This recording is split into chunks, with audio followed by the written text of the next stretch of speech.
Et on est très heureux ce soir d'accueillir Loïc Biot, qui est médecin et spécialiste de la clinique Convert à Bourg. Mais je vais lui laisser le temps vraiment de bien se présenter. On se connaît déjà depuis de nombreuses années. On s'est rencontrés à l'époque sur Bourg-en-Bresse, où j'étais à la pastorale des jeunes. Loïc était aussi dans cet engagement responsable des Scouts de France sur Bourg, plus tard au niveau régional aussi. Et ce soir, il intervient sur un sujet d'actualité, le transhumanisme. Alors c'est peut-être un terme un peu barbare, mais en tout cas il s'est posé questions et ce soir on est là pour essayer d'apporter des réponses à ces questions et surtout prendre de la hauteur. On n'est pas là pour rentrer dans les polémiques, mais surtout par rapport à des questions de société, par rapport à des questions éthiques, avec aussi des conséquences. C'est important de prendre la hauteur et puis peut-être déguiser aussi notre esprit critique. Et Loïc va nous aider tout simplement à regarder un petit peu toutes ces questions et puis prendre de la hauteur. Voilà. Alors ce soir j'interviens en tant que médecin, surtout en tant que membre du groupe de pastoral de santé, donc depuis maintenant 13 ou 14 ans. Il y a un groupe de médecins sages-femmes sur le diocèse qui se réunit 6-7 fois par an pour réfléchir, échanger sur un partage de vie professionnelle et puis sur des questions. Et donc la question du transhumanisme avait été évoquée il y a 3 ans dans le groupe et on s'était mis en chemin. Donc en fait je suis un peu porte-parole des réflexions qu'on a pu avoir. Ça va pour le micro, vous m'entendez? Voilà, donc la vidéo de la soirée, je vous fais un petit topo, un peu comme je le sens. Ensuite, on rentre un petit peu plus dans ce qu'est le transhumanisme, ou les questions que ça peut lever. Ensuite, on s'arrête, et puis c'est vous qui bossez. Donc j'ai fait circuler des questions qui partent un peu dans tous les sens. Et puis, ce qui serait bien, c'est qu'on puisse prendre le temps de répondre ensemble aux questions. Et puis après, je commencerai un petit peu chez les scouts, et on finira par Jésus, qu'est-ce qu'il en pense. Voilà comment, en tant que chrétien, on peut se positionner, on peut réfléchir, et puis par un temps de prière. Voilà, donc, moi j'ai 50 ans. Donc quand j'étais petit, il y avait une série télévisée que je trouvais formidable, que j'espère que certains ont visionné. Et je vais passer. Aéronauta numéro 1, moteur, contact PDSI. Contact sous-peuple, moteur 7, sur les gaz. Détachement levé, moteur, la voie intérieure extérieure allumée, amorce des tickets. Oscar, j'écoute. Extraction, danger 3, rendez-vous le 0. Latéral de bascule, je ne peux pas maintenir l'attitude. Correction à la passe en résultat. Sélecteur de secours, je ne peux pas dresser. Rupture de circuit, rupture.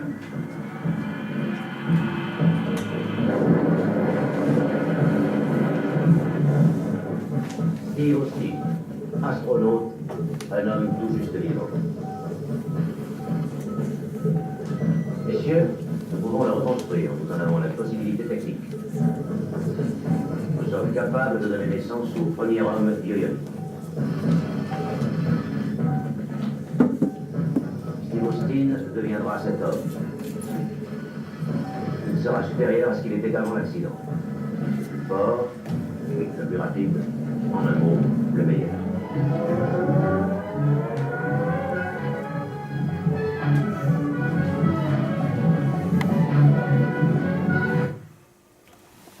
Moi, quand j'étais jeune, j'étais fan. Et pour reprendre le générique, pour ceux qui n'ont pas bien entendu, il sera supérieur à ce qu'il était avant son accident, il sera plus fort, plus rapide, en un mot, il sera le meilleur, et bien sûr, pour faire le bien. Donc le colonel Steve Austin avait un œil bionique et des membres bioniques, et c'était dans les années 75. Depuis, le temps a passé, et en 2016, on fait un cocorico, puisque l'œil bionique commence à voir le jour avec à Nantes une équipe qui implante des électrodes et des implants rétiniens. Au départ 150 électrodes, c'est pas grand chose, ça permet peut-être pour ceux qui sont atteints de maladies rétiniennes de voir un petit peu la lumière, mais des projets de 2500 électrodes. Et puis les choses évoluent vite. Donc cet œil bionique, il n'est pas comme celui de Steve Austin. Hein. En fait, vous avez un système avec une caméra qui est posée sur des lunettes, qui vont donc générer des images d'une très grande qualité, peut-être même d'une meilleure qualité que la rétine humaine pourrait le faire. Ces images sont transformé en signal numérique, puis adressé à un implant qui est mis en arrière de la rétine. Et cet implant a la capacité de stimuler le nerf optique pour faire passer le message électrique et créer une image au niveau du cerveau, du cortex occipital. Alors, l'université de Michigan, puisque les Nantais ont été assez forts, mais on s'est fait rattraper par les Américains, ils ont la même technologie avec un traitement d'image supérieur et ils ont déjà, alors là j'ai eu un petit problème technique, mais on va rattraper, ils ont déjà leur système, je vous le présente très simplement, c'est la petite pub qu'ils font. Alors c'est très simplifié, hein. Donc vous avez un patient qui a atteint d'une pathologie où sa rétine ne capte plus les images, donc il vient sous anesthésie locale, donc la rétine, hein, c'est un système où il y a des récepteurs de lumière, des récepteurs d'image qui vont transformer l'image en impulsions électriques qui vont partir sur le nerf optique pour créer des images au niveau du cerveau. Et donc sous anesthésie locale, en arrière, donc au niveau de la rétine, on va mettre ces petites électrodes, ces petits capteurs, qui vont être en contact ici en bas, c'est le nerf optique, hein, qui va partir après dans le cerveau. Et comme ils vont vous le montrer, les caméras posées sur les lunettes vont permettre de transmettre une image sur les capteurs et le message va partir pour que le cerveau puisse... il va tourner en boucle. Hein. Voilà, donc l'œil bionique, ça marche. La jambe, alors la jambe, elle ne vaut pas 3 milliards comme Steve Austin, elle vaut 8 millions de dollars. Donc c'est Zach Wafter, c'est pareil, c'est aux États-Unis. On le surnomme le Sky Scraper, veuillez m'excuser pour l'accent, en fait c'est le grimpeur de gratte-ciel, avec une jambe robotisée qui contrôle par la pensée. Bon, je vais baisser le son parce que là, c'est tout en anglais.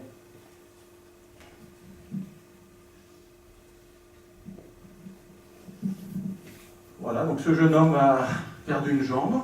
Je ne sais plus si c'est à la guerre ou si c'est sur un accident. Et vous voyez donc au niveau de son genou, de sa jambe et de son pied,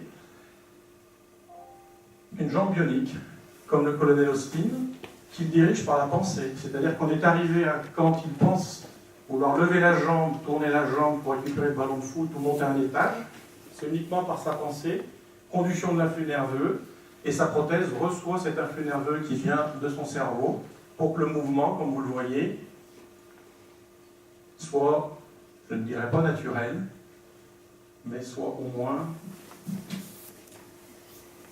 régulier. Et voilà, donc ça c'est la jambe bionique du Sky Scraper. Donc maintenant que je suis grand, vous voyez que par rapport à mon colonel Steve Austin, on a quand même bien avancé, puisque l'œil bionique, c'est pas très loin, la jambe bionique aussi.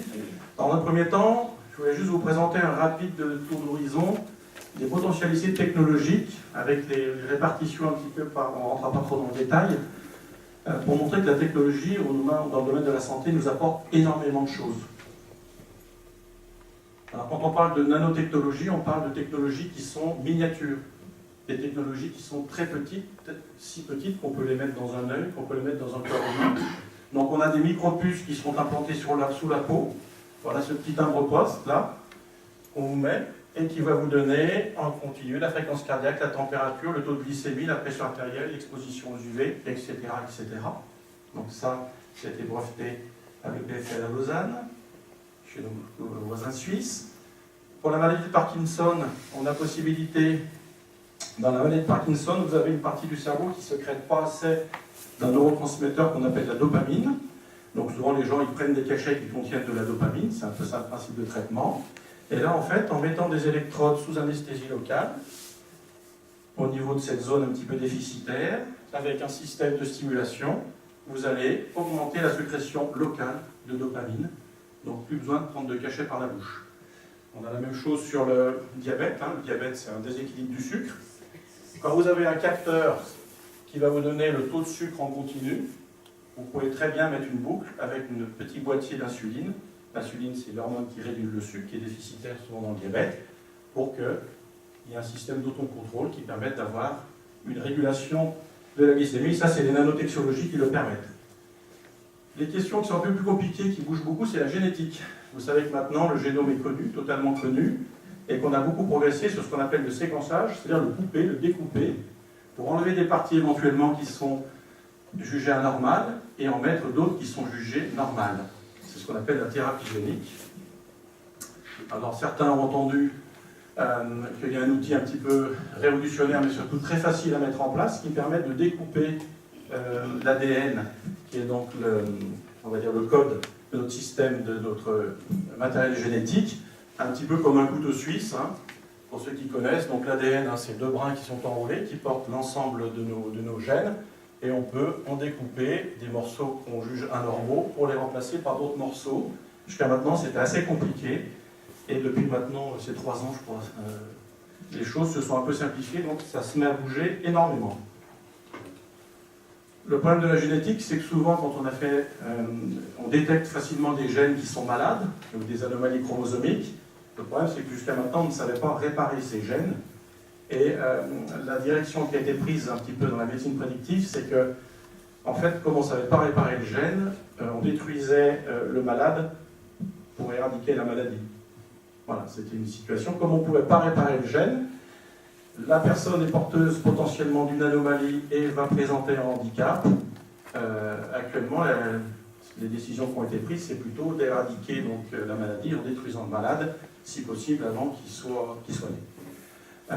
On va plus loin dans la génétique maintenant, pour ce qu'on appelle, vous en avez entendu parler pour certains, des polymorphismes génétiques. C'est qu'on ne regarde pas un seul gène sur un seul chromosome, on regarde un petit peu comment tous les gènes que vous avez dans vos noyaux sont disposés.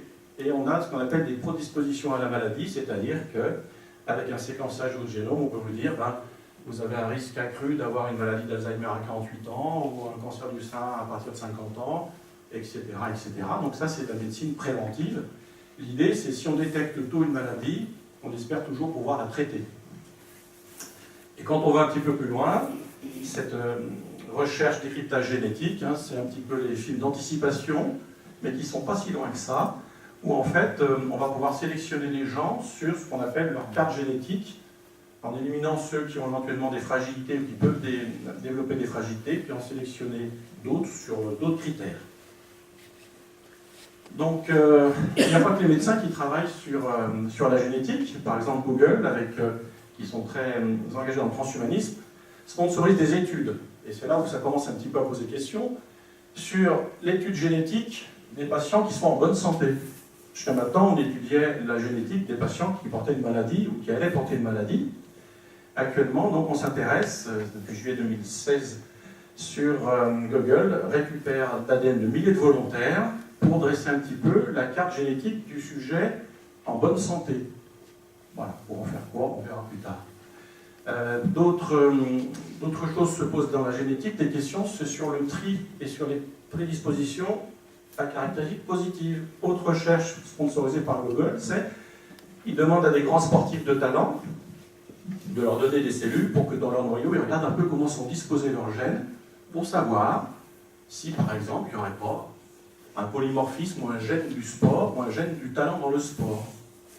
Peut-être pour sélectionner des futurs grands sportifs dès qu'ils commencent l'entraînement petit, ou peut-être pour modifier les gènes pour, si vous avez envie de devenir grand sportif.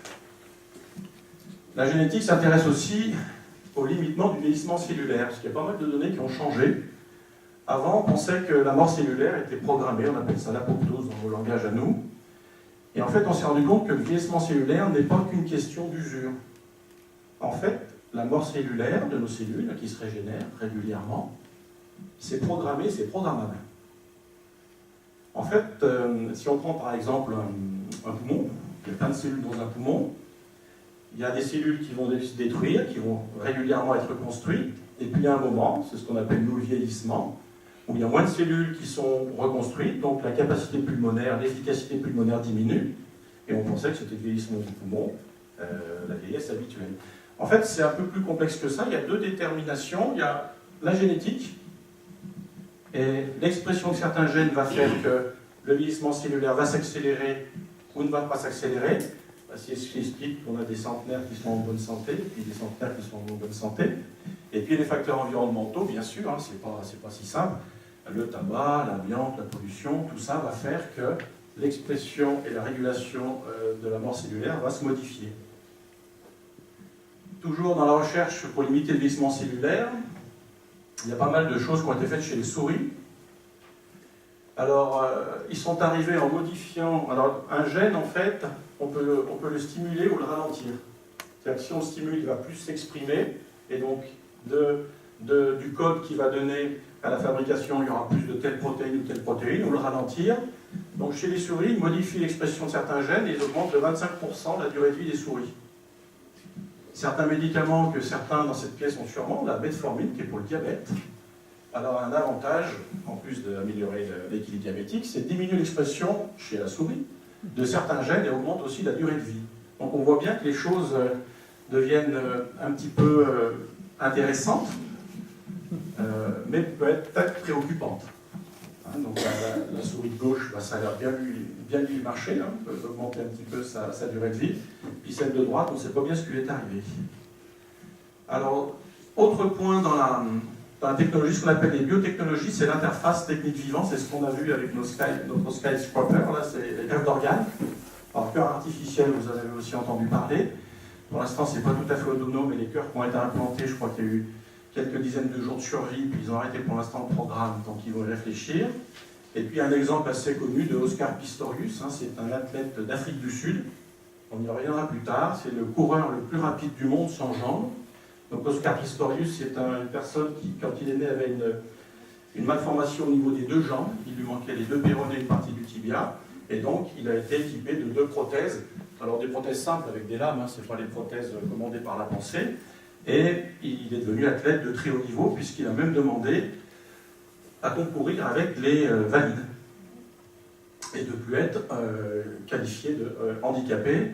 Et certains valides ont même dit, oui, mais attendez, avec ses prothèses, il a du rebond, de l'élasticité, il va plus vite que nous, et donc c'est un homme augmenté. Après, il faut savoir qu'Oscar Pistorius, sa vie était un petit peu compliquée, et qu'on se rend compte que peut-être que d'avoir eu ces prothèses, d'avoir été un athlète de niveau, ça l'a peut-être pas rendu si heureux que ça, puisque les choses au niveau familial ont été un peu compliquées. Alors, biotechnologie, c'est aussi réparer les organes. Alors, ce qu'on appelle la thérapie, donc le soin, pour régénérer les cellules. L'idée, c'est que vous avez des cellules, je vous ai expliqué, qui vont mourir et se régénérer. Il y en a d'autres qui, par exemple, dans un infarctus du myocarde, quand un vaisseau se bouge dans le cœur, il n'y a plus de sang, plus d'oxygène, donc les cellules cardiaques meurent, et on aimerait bien pouvoir réparer ces organes et faire redémarrer avec des nouvelles cellules. Et il y a plusieurs possibilités. Les cellules de synthèse, c'est pas encore c'est du domaine de la recherche, mais on a ce qu'on appelle des cellules souches, qui sont maintenant bien connues et utilisées. Alors, il y a des cellules souches qu'on appelle reprogrammées, je ne vais pas rentrer dans les détails. C'est, on prend vos cellules à vous, en gros, on passe, qui sont mûres en des cellules de peau, elles sont matures, elles sont cellules de peau, on passe une espèce de marche arrière, on les fait revenir en arrière où elles deviennent immatures, et on leur fait prendre le virage à droite pour en faire des cellules cardiaques. Vraiment, je schématise. Hein. Mais en gros, c'est ça. Et donc, on peut les utiliser pour réparer votre cœur. Les cellules embryonnaires, dont on a beaucoup parlé, c'est-à-dire qu'on récupère, on prend les embryons qui n'ont plus de projets parentaux, par exemple en France, et on les utilise pour, au lieu des cellules embryonnaires, de les orienter vers un être humain, ce qui n'est pas le cas, pour les orienter sur un développement pour en faire des cellules pour régénérer tel ou tel organe, et puis les cellules de sang de cordon, à un moment d'accouchement, pour récupérer le cordon, et il y a plein de cellules souches dedans. Voilà un petit peu, donc, réparer les organes. Ce qui a beaucoup évolué, et c'est un domaine là que je connais beaucoup moins bien, c'est tout ce qui est les techniques de science et d'information. Alors l'intelligence artificielle, je vous rappelle en 1997, Deep Blue, Kasparov, perd contre l'ordinateur. Premier point, on se dit, l'intelligence artificielle, meilleure pour les échecs. Le jeu de Go, alors le jeu de Go c'est beaucoup plus compliqué a priori que les échecs, il y a beaucoup plus de combinaisons. 2015, le meilleur, je crois qu'il est asiatique, le champion du monde de jeu de Go, perd contre l'ordinateur avec un logiciel d'intelligence artificielle, c'est une nouveauté à cette époque, qui auto-apprend lui-même des situations qu'il vient de vivre. C'est pas, on lui donne des situations qu'il maîtrise, c'est il auto-apprend, et c'est pour ça qu'il devient imbattable, puisque toutes les situations ont été mémorisées et sont auto-apprises en fonction des situations qu'il a rencontrées. Dans les sciences de l'information, on revient aussi au tout petit, aux nanoparticules. Le rêve, c'est qu'on puisse connecter directement, donc, non pas les neurones de la jambe, mais les neurones de votre cerveau, de votre cortex, avec des éléments de technologie. L'idée, par exemple, c'est de pouvoir injecter des petits capteurs au niveau de votre cerveau qui vous permettraient d'être connecté directement à Internet sans passer par votre téléphone.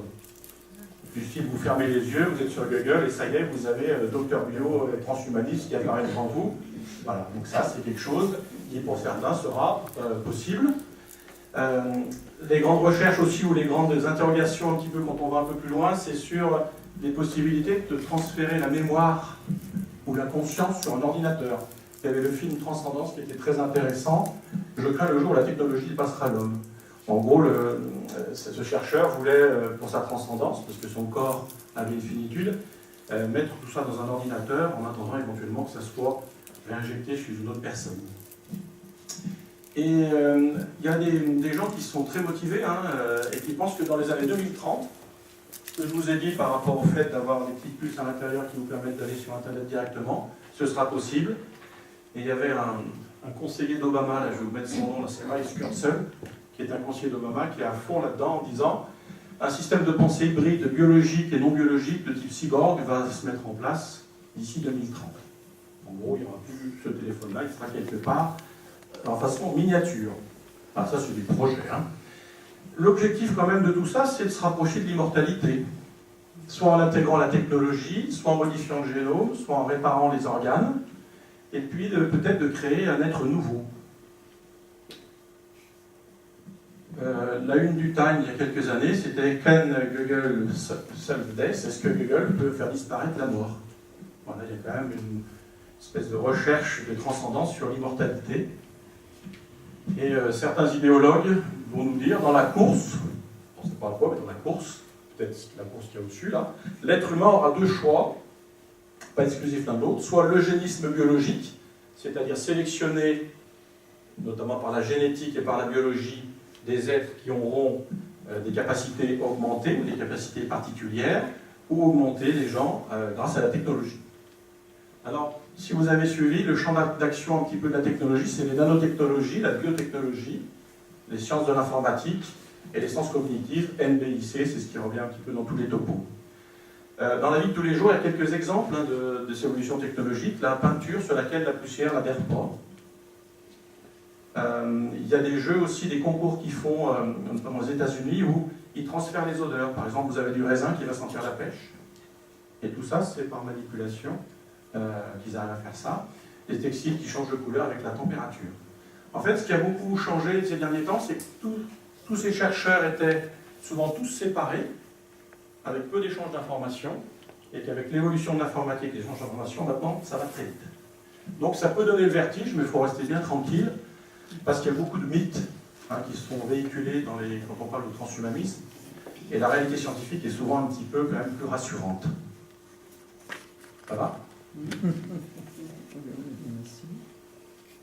Ah, alors, le transhumanisme, c'est quoi? Alors, on parlera de l'humanisme, j'ai mis à peu près 1400. L'humanisme, une doctrine qui prend pour faille objectif la personne humaine et son épanouissement. On sort un petit peu du Moyen-Âge, et on met en valeur l'art, la beauté, la Renaissance, en s'émancipant de toute transcendance, l'homme rien que l'homme. La notion dans transhumanisme, le préfixe trans, ça veut dire que c'est un mouvement, c'est un passage. On ne va pas s'arrêter là. C'est un passage, c'est un mouvement. Donc le transhumanisme, dès les années 60 on en parle, c'est une doctrine qui prône une amélioration des caractéristiques physiques et mentales de l'humain par l'usage des sciences et des techniques. Tout simplement. Voilà. L'homme qui maîtrise sa destinée par son propre génie, et le génie de l'homme est exprimé dans les sciences et les technologies. Et dès les années 2000, on parlera de post-humanisme. Trans, il y a un mouvement, donc on est en chemin. Et donc pour arriver au post-humanisme, comme on a dépassé maintenant la post-modernité, ou la post-vérité, pour ceux qui étaient à la conférence d'hier soir, en fait, c'est créer un être nouveau, issu de tous ces changements, et un être meilleur. Alors, donc l'objectif du transhumanisme, c'est la création d'un homme nouveau autosuffisant. Pour cela, il faut contrôler la reproduction et contrôler le cerveau, l'intelligence. Donc on s'intéresse beaucoup à la reproduction. L'évolution de nos sociétés, on a une déconnexion de la reproduction et de la sexualité depuis l'instauration de la contraception. Mais l'objectif va plus loin maintenant, c'est d'avoir une déconnexion de la reproduction et de l'humanité. Donc un des premiers pas pour le transhumanisme, c'est par exemple proposer à une femme seule de devenir mère, alors que de façon naturelle, ce n'est pas possible, il faut une aide médicale pour le faire. Mais les projets sont plutôt d'avoir un utérus artificiel. Comme ça, on se passe de la mère, on se passe du père. Et si possible, d'avoir un moment la possibilité de créer des gamètes, des spermatozoïdes ou des ovules de synthèse.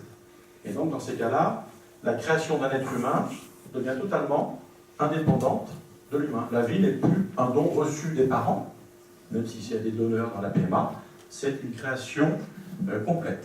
Et possibilité, bien sûr, de faire du clonage, c'est-à-dire de reproduire, à partir du même matériel génétique, la même personne. Deuxième point qui est très travaillé, c'est la contrôle de l'intelligence et du cerveau. L'idée, c'est de bien connaître le fonctionnement du cerveau, bien sûr, dans la science médicale pour soigner, mais pour certains aussi pour le but de l'améliorer. Et vous avez un grand projet européen qui est parti actuellement, l'Human Brain Project. L'idée, c'est de créer un cerveau artificiel, et un petit peu le porte-parole de Richard Walker, il dit « Il a fallu 11 milliards d'années à l'univers pour constituer le cerveau, il y va tranquille, nous espérons en reproduire les mécanismes en 10 ans. » Donc ça... Et ils avancent. Hein. Donc dans le transhumanisme, il y a aussi la notion d'homme nouveau. Et il y a un côté un petit peu de, pas de spiritualité, mais de religiosité en fait.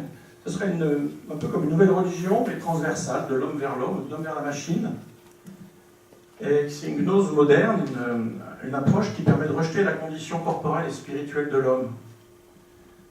Parce que la condition corporelle de l'homme, elle pose un problème, puisqu'elle va quand même vers la finitude. Et la condition spirituelle pose un autre problème, puisqu'il y a une transcendance éventuellement vers le haut. Et l'homme n'est pas tout puissant de lui-même.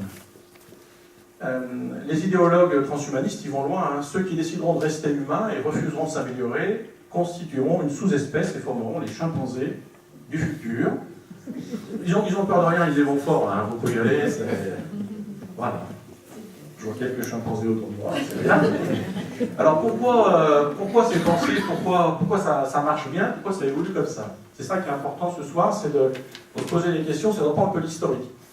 On a une avancée inexorable de la science, et tant mieux. Hein, il y a plein de choses qui se font. Pourquoi la science elle avance? Ben là, dans les 20 dernières années, c'est l'accélération de l'informatique. Je vous montrerai les diapos pendant l'échange après. Il y a une évolution du nombre de calculs qui peut être fait par seconde par les ordinateurs qui est absolument faramineuse. C'est aussi cette connexion entre les sciences N, B, I, C. Les chercheurs ne sont plus dans leur coin, ils sont tous en réseau. Donc ça s'échange très vite. Quand on demande aux scientifiques s'ils sont transhumanistes, pas du tout. Eux, ils sont dans leur coin, ils font leurs recherches, et puis ils envoient leurs recherches et leurs résultats à d'autres. Et pour eux, ils font partie d'un petit maillon d'une chaîne, puis c'est tout. Mais ils ont du mal en fait à regarder que cette chaîne, finalement, elle se referme un petit peu sur l'humanité, hein, pour enfermer un petit peu l'homme dans le tout technologique. Pour les transhumanistes, aucune application technologique n'est délétère, sauf si on démontre que son utilisation est dangereuse. Donc c'est pas de l'a priori, hein, c'est pas du tout le principe de la chose, c'est au contraire. Et il n'y a aucun a priori éthique, de réflexion éthique. Tout ce qui peut être fait doit être fait. Alors, dans l'historique, on revient quand même sur cette notion de perfection, de perfectibilité de l'être humain. Donc il y a eu la Renaissance, on va dire, le siècle des Lumières, et puis même un certain mouvement spirituel de la perfection des âmes, notamment chez les protestants aux États-Unis. Mais la perfection des âmes se faisait dans une transcendance à Dieu, donc là, on n'est pas tout à fait dans le même domaine. Et puis il y a les New Age des années 80, après un petit peu l'époque hippie, où on aimerait aller vers une perfection de l'homme et une perfection de l'être humain. Et donc ça se passe très bien pour le transhumanisme. Et puis il y a des questions là qui sont un peu plus douloureuses et qui sont bien décrites par les philosophes qui font du transhumanisme. Hein. Le XXe siècle a été un drame pour l'homme. On peut parler de l'hiver de l'humanité. Les technologies ont été utilisées pour des destructions massives. Les idéologies, les religions se sont effondrées sur elles-mêmes. Donc le XXe siècle, c'est le siècle de la barbarie de l'homme pour l'homme. L'homme ne s'aime plus.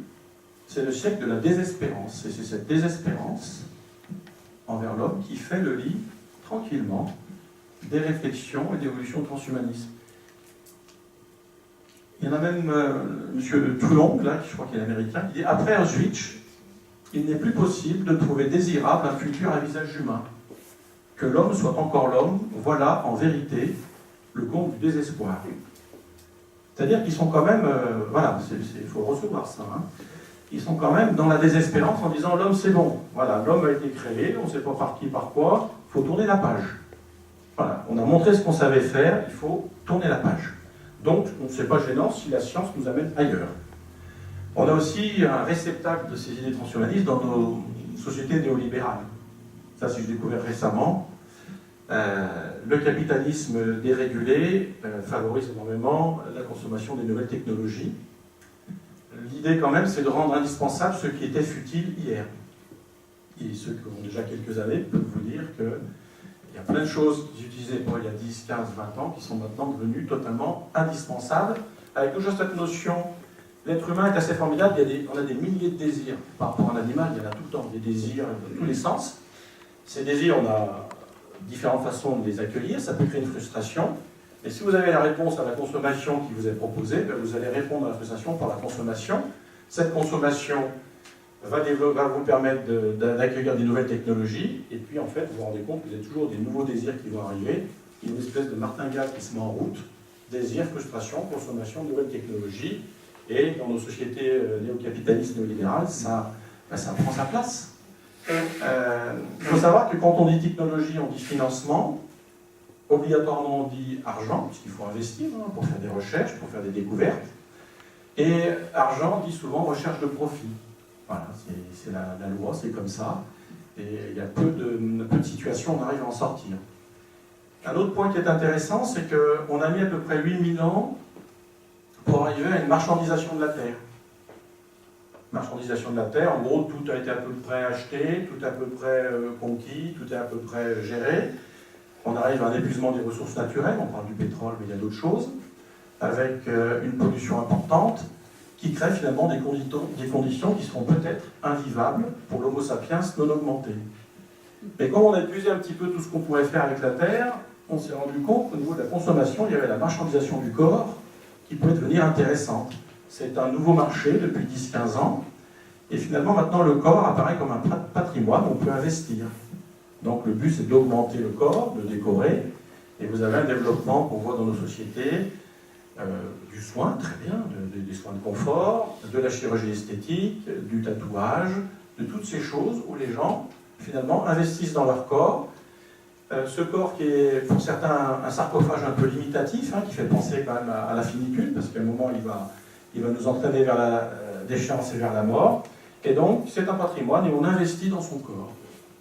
Et donc, il y a un nouveau marché qui a été créé depuis quelques années, toujours dans cette logique de désir, de frustration, de consommation, qui est d'implanter éventuellement des nouvelles technologies aussi dans son corps. Il y a aussi quand même la maîtrise de la puissance et du pouvoir. Là, c'était des jeunes de terminale qui avaient fait un dossier de travaux pratiques encadrés sur le soldat augmenté. Il est clair que toutes les technologies peuvent être utilisées aussi dans l'aspect guerrier et militaire, dans le système de contrôle des populations, de l'informatique en Chine par exemple, voire la sélection des populations. On a aussi nos modifications de société, pour la prospérité économique, quand on arrive, on parle d'obsolescence programmée, ça devient un délire, on commence à créer des choses pour qu'elles s'arrêtent un moment, pour mieux consommer et en racheter. Et puis cette notion d'innovation perpétuelle, qui est dans nos sociétés maintenant bien ancrée, y compris au niveau familial. La consommation a été la principale source de ressenti d'autonomie ou d'autodétermination des personnes dans nos sociétés. Vous avez maintenant à consommer, mais à consommer de façon personnalisée. C'est-à-dire que vous avez votre bouteille de coca qui va s'appeler Loïc, votre prénom. Vous avez, voilà, il y a vraiment, on personnalise vraiment la consommation pour que vous ayez vraiment l'impression que vous êtes autonome dans votre consommation, que c'est vous qui décidez et que ce n'est pas un système de masse qui se met en place. Et le culte de la performance. En fait, l'individualisme va très très bien avec l'évolution du transhumanisme. Il n'y a plus besoin d'altérité et on perd la notion de personne humaine pour ma personne humaine en fait. L'individu devient ma personne humaine, les autres sont un peu moins intéressantes. Et l'homme parfait finalement se suffit à lui-même, il n'a plus besoin des autres. Il y a aussi le rapport à la mort. J'aime bien Woody Allen parce qu'il nous dit tant que l'homme sera mortel, il ne sera jamais vraiment décontracté. Et dans cette approche, on a quand même, dans notre société, on repousse la mort, on la cache. Il y a 15 jours, on parlait de la ghettoisation des anciens dans les EHPAD, pour les cacher un petit peu. Parfois, on veut maîtriser la mort en se tuant, c'est le suicide assisté. Et on essaie de tuer la mort en se disant, est-ce que la conscience pourrait être mise sur un ordinateur? Donc jusqu'à maintenant, la vie actuelle, c'est la somme totale des fonctions qui conduisent à la mort. Donc la finitude, elle est accompagnée, on sait qu'elle va arriver. Et finalement, notre vie, c'est les fonctions qui vont conduire à cette mort. L'objectif, c'est que la vie deviendra plutôt la somme totale des fonctions qui résistent à la mort. Avec une notion de finitude contrôlée, si possible, repoussée. Alors, que pensent les citoyens qui sont là? On en parlera après. Alors, les citoyens, c'est dans la croix. Oui, elle a augmenté par la science dans 58% des cas. La médecine au service des bien portants, oui, si elle peut augmenter les capacités cognitives, physiques, 58% pensent que oui. On est bien dans notre société. Est-ce que les limites des capacités humaines vont être repoussées sans arrêt? 62% pensent que oui. Pensent qu'il n'y aura pas de limite, il n'y aura pas de fin. On va pouvoir faire un peu, tout sera possible. En revanche, quand vous leur posez la question s'ils sont d'accord pour qu'on leur mette des puces dans le cerveau, là, il y en a 85% qui ne sont pas d'accord pour avoir des logiciels et des puces dans le cerveau. Ils sont un peu raisonnables quand même. Alors pourquoi on se pose ces questions? La science et le progrès, oui, un grand oui, surtout dans le domaine médical, ce qui me concerne. Mais pourquoi et pour qui? Parce qu'il est clair qu'une jambe programmée à 8 millions de dollars, vous n'allez pas beaucoup en positionner en Afrique quand un gamin va sauter sur une mine. La question importante, c'est qui contrôle cette évolution? Les scientifiques, ils sont dans leur domaine, ils n'ont pas l'impression, sauf certains, de participer à cette évolution vers un transhumanisme ou un post-humanisme. Est-ce que les médecins régulent l'évolution? C'est ceux qui implantent, qui utilisent finalement la technologie dans le vivant. Est-ce que les lobbies qui investissent régulent? Est-ce que les pouvoirs politiques régulent? Et quand on parle de pouvoir politique, j'aime bien parler de garde-fous. Est-ce que la Chine, la Corée du Nord, les USA, l'Angleterre ont la même vision, les mêmes garde-fous par rapport à l'éthique, par rapport à l'humain? Et même chez nous, l'agence de biomédecine en France, est-ce que son fonctionnement, il est basé sur une éthique de la personne humaine, de la dignité des personnes humaines, ou est-ce que parfois, en fonction des gens qui sont placés, il y a des décisions qui sont prises qui peuvent être discutables? Pareil sur l'immortalité. L'immortalité qui sera proposée dans le projet transhumaniste, elle sera que pour certains, parce que si on est tous immortels, il n'y a pas de la place pour tous. L'immortalité pose des problèmes, il n'y a plus de reproduction, on ne transmet plus la vie, donc finalement il y a un peu quand même peut-être une question sur la perte du sens. Alors tout ça pour dire ne nous fâchons pas, soyons calmes. Tout ça, il y a beaucoup de limites, il y a beaucoup de choses, mais enfin il faut avoir un peu notion qu'il y a des choses qui bougent. Première chose, c'est la prise de conscience, mais je vous remercie d'être là ce soir. Et la deuxième chose, un petit peu, c'est la formation des consciences, comment dire, sans affolement, sans effarouchement, parce que la nature et la création ne se laissent pas toujours faire. Quand on parlait de thérapie génique tout à l'heure, il y a 20 ans, on avait commencé la thérapie génique, c'était pour les enfants qui étaient atteints de leucémie, où on modifiait leur gène, pour enlever le gène qui était responsable de la leucémie. Et on s'est dit, ça va être révolutionnaire. Et puis on s'est rendu compte qu'en fait, en changeant un petit morceau du matériel génétique, ça décollait d'autres choses, et les enfants développaient des cancers d'autres parties du corps. Donc on avait arrêté la thérapie génique. Là, les choses recommencent avec la nouvelle technique qui a été mise en place. Pour l'implantation de prothèses en chirurgie esthétique, il y a 4 ans, il y a eu un grand scandale sur les prothèses PIP, les prothèses mammaires PIP, qui n'étaient pas aux normes, avec des complications. Et actuellement, on entend parler des prothèses allergantes qui favoriseraient les lymphomes. Donc il y a un moment où le corps, ou la création, des espèces de réactions qui se font par rapport à cette évolution, qui ne sont pas attendues, mais qui doivent un petit peu nous poser question. Les questions du dérèglement climatique peuvent aussi se poser. Et puis ce qui est assez donne l'espoir, c'est un peu les questions sur la décroissance. On parle d'écologie, on parle d'écologie intégrale, on ose parler de décroissance, un peu de sobriété dans la consommation, et il y a quelques scientifiques qui se posent un petit peu des questions sur le contrôle de la technologie.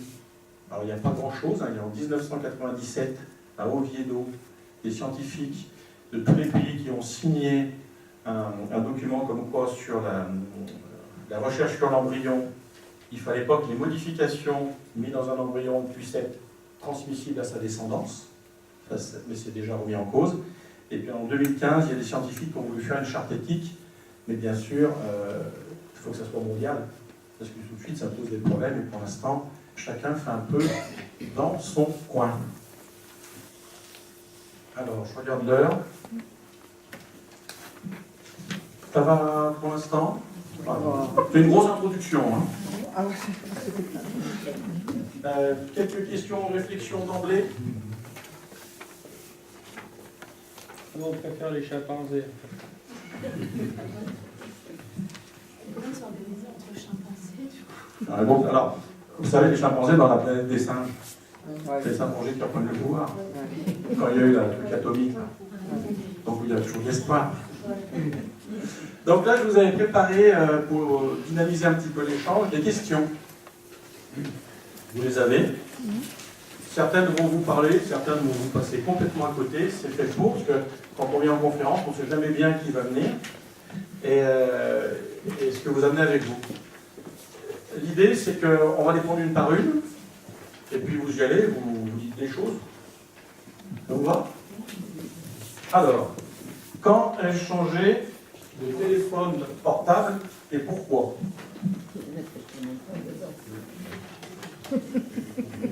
Alors, La semaine dernière, j'ai fait tomber le mien, j'ai récupéré celui de mon mari. oui, très bien, parce qu'il était cassé. Maladroit. Je n'en ai pas. Vous n'en avez pas. Moi, parce que mon chat fait pipi dessus. Pour une raison. J'ai 2 ans pour avoir Messenger et WhatsApp. Ah, ça commence à m'intéresser. Moi, j'ai changé il y a 2 ans, parce que j'avais soi-disant pas assez de mémoire pour télécharger la nouvelle version du bidule, et que je ne pouvais plus avoir le fonctionnement de c'était plus logiciel.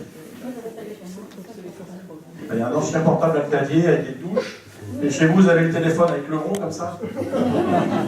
Ah. Moi, je récupère ceux de mes enfants. Ouais. Personne n'a changé son téléphone, enfin, si on est déjà 2, pour avoir plus assez de mémoire. Si, moi, pour avoir WhatsApp, parce que mon fils est parti à l'étranger. Voilà. Il est à l'étranger, on veut faire Je peux Skype, faire marcher WhatsApp, ça, et puis... et donc il faut une technologie un peu plus performante. Moi, c'est pour des raisons professionnelles, pareil pour tous les réseaux, et j'en ai 2. Il y en a qu'on fait pour faire des photos aussi, des choses comme ça. Les photos. Pour avoir une très bonne capacité pour faire des photos. Moi, c'était pour téléphoner. Alors, ça on ne l'a jamais dit, hein. Téléphone pour téléphoner. Alors pourquoi je vous pose cette question? Je voulais faire un petit laïus sur la fascination de la technologie. Il y a beaucoup de psychologues qui se sont posé des questions. Pourquoi, en fait, l'humain, on est un peu fasciné par la technologie, moi le premier. En fait, il y a des stades face à une nouvelle technologie. Ça peut être un téléphone portable, ça peut être un caméscope, ça peut être ce que vous voulez. Le premier stade, c'est une surprise, une stupéfaction souvent. On perd un petit peu ses repères et on nous présente une technologie qu'on pensait impensable. On dit waouh, c'est formidable, je ne pensais pas que ce soit possible. Il y a un petit choc psychologique quand même, ça perturbe l'identité, l'intégrité. Donc déjà, une petite surprise qui nous met en mouvement. Le point numéro 2, face à cette performance, c'est déjà une déstabilisation qui est assez ambivalente. À la fois, on a envie, puis à la fois, on a un petit peu peur de la technologie. On admire la personne qui va faire un exposé avec des films, etc. Puis on dit, mais quand même. Donc il y a toujours cette ambivalence qu'on retrouve dans l'être humain dans plein de situations entre la peur, l'envie, l'admiration et le rejet. Et puis après, donc, on commence à utiliser cette nouvelle technologie, puisqu'on l'a reçue pour Noël, et puis on veut faire WhatsApp pour arriver à discuter avec le fiston qui est à l'autre bout du monde. Et il y a une phase d'adhésion. Je suis capable, je suis dans le vent, et cette phase d'adhésion est conditionnée énormément par le milieu sociétal et le milieu professionnel dans lequel vous êtes. Je ne suis pas sûr qu'ici ce soir on vend beaucoup de téléphones portables. Voilà, on est quand même très conditionné par ceux qui nous entourent pour arriver à cette adhésion, les enfants nous aident beaucoup, de cette nouvelle technologie. Ensuite, cette nouvelle technologie se met en place. Il peut y avoir une phase qu'on appelle de sidération. L'objectif, c'est un peu de suspendre la pensée, suspendre l'analyse. On va venir un petit peu plus loin. Hein, quand on vous dit êtes-vous IGN ou êtes-vous GPS, on voit bien qu'à un moment, on suspend la possibilité de penser ou la possibilité d'analyse. Et puis, on a une certaine ambivalence avec une fascination et une dépendance à ce qui peut faire du mal. Vous savez, des fois, on va sur Internet et puis on reste des heures à regarder des conneries. me disais, mais je suis trop bon, c'est pas possible, c'est pas bon ce que je fais. Je ne parle pas d'aller sur des sites pornographiques ou des choses plus graves, mais des choses, des fois on reste des heures sur Internet à rien faire. Et on sait que c'est pas bien, et pourtant on est un petit peu fasciné. Et les psychologues disent que ça rejoint un petit peu le syndrome de Stockholm. Donc vous avez entendu parler, pour peut-être les plus anciens. C'est une situation humaine assez caractéristique et assez ambivalente, où suite à un kidnapping, que ce soit un petit peu long, en fait la personne qui a été kidnappée va s'identifier à l'agresseur, va créer du lien, avec une espèce de soumission, de fascination, et les forces de l'ordre sont au courant que parfois, les gens kidnappés vont protéger les kidnappeurs contre les policiers. Donc c'était à Stockholm, ça avait été décrit en 1973, je crois. Donc c'est une espèce de manifestation inconsciente, où finalement on a une ambivalence, où on va aimer, parfois protéger ce qui nous fait du mal. Et dans les nouvelles technologies, cette fascination, les psychologues, je relate, disent que ça fait partie un petit peu du fait qu'on arrive à adhérer et à être un petit peu sidéré finalement, avec un manque parfois peut-être de recul. Voilà pour la fascination et la technologie. Deuxième question. Ma nièce qui vit seule va obtenir un enfant par assistance médicale à la procréation au Danemark. Elle me présente les photos actuelles et les photos d'enfance du donneur de sperme qui est étudiant en mathématiques, qui a 18 sur 20 à chaque contrôle, et aussi des photos d'enfants déjà créés à partir de son sperme, son profil, QI, etc. Comment j'aborde le sujet avec elle?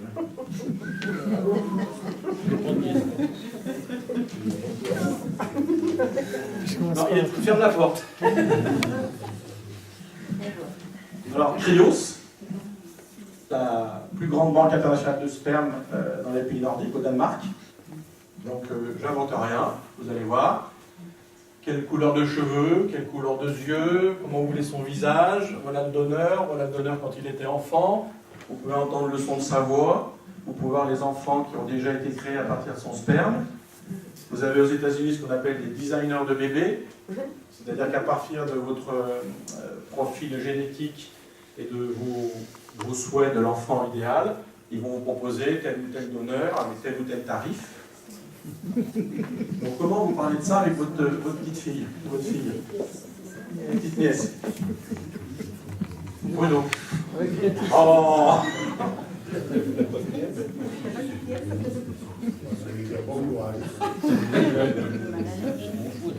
Moi, j'ai marqué avec persistance. Ouais. Non, il n'y a pas le collier, on ne peut pas le renvoyer. On peut l'abandonner. Tu peux le faire. Donc c'est des situations qui ne sont pas simples quand vous accueillez, quand il faut accueillir tout le monde. Oui, il faut accueillir les gens, il faut pouvoir en parler. Là, vous êtes en famille, c'est votre nièce. Voilà. Alors, il y a plusieurs petites pistes. Alors, c'est vraiment des pistes moi, qui me sont venues. Voilà. La première question qui se pose, c'est l'enfant sans père. On peut comprendre son désir d'enfant, son désir de grossesse, son désir de transcendance. Tout ça, on peut l'accepter, on peut le comprendre. Voilà, c'est l'enfant sans père. Peut-être qu'il faut trouver une porte d'entrée avec elle pour en parler.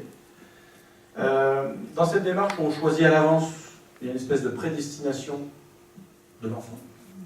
Il faut qu'il soit aussi beau que le gars, aussi bon en maths, etc. Et finalement, l'être est totalement assimilé au paraître. Ça, c'est avant. Parce qu'après, on sait bien que les enfants, c'est pas de chose qu'on avait prévu. Voilà, c'est une espèce de prédestination pour le bébé. Et est-ce qu'il sera dans cette prédestination ou pas? Ça peut poser quand même pas mal de questions, au moins poser des questions. Et on a quand même le fantasme de l'enfant parfait, puisqu'il a été sélectionné. Au niveau sociétal, ça permet de se poser des questions sur la sélection avant la naissance d'êtres vivants. Là, on va dire, si sur le Danemark, peut-être c'est prendre un donneur qui a des yeux bleus, qui n'est pas barbu, qui n'est pas chaud, enfin, tu vois, des choses comme ça. Mais ça peut être en sérieux, tu vois, un donneur qui est chaud et barbu. Ça peut être ça.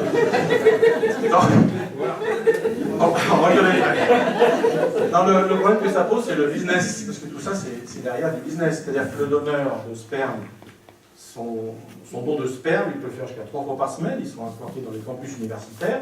Et plus on achète, plus sa cote monte. Ah, il y a une bourse, si j'ose dire. Alors, madame, il y a 2 bourses.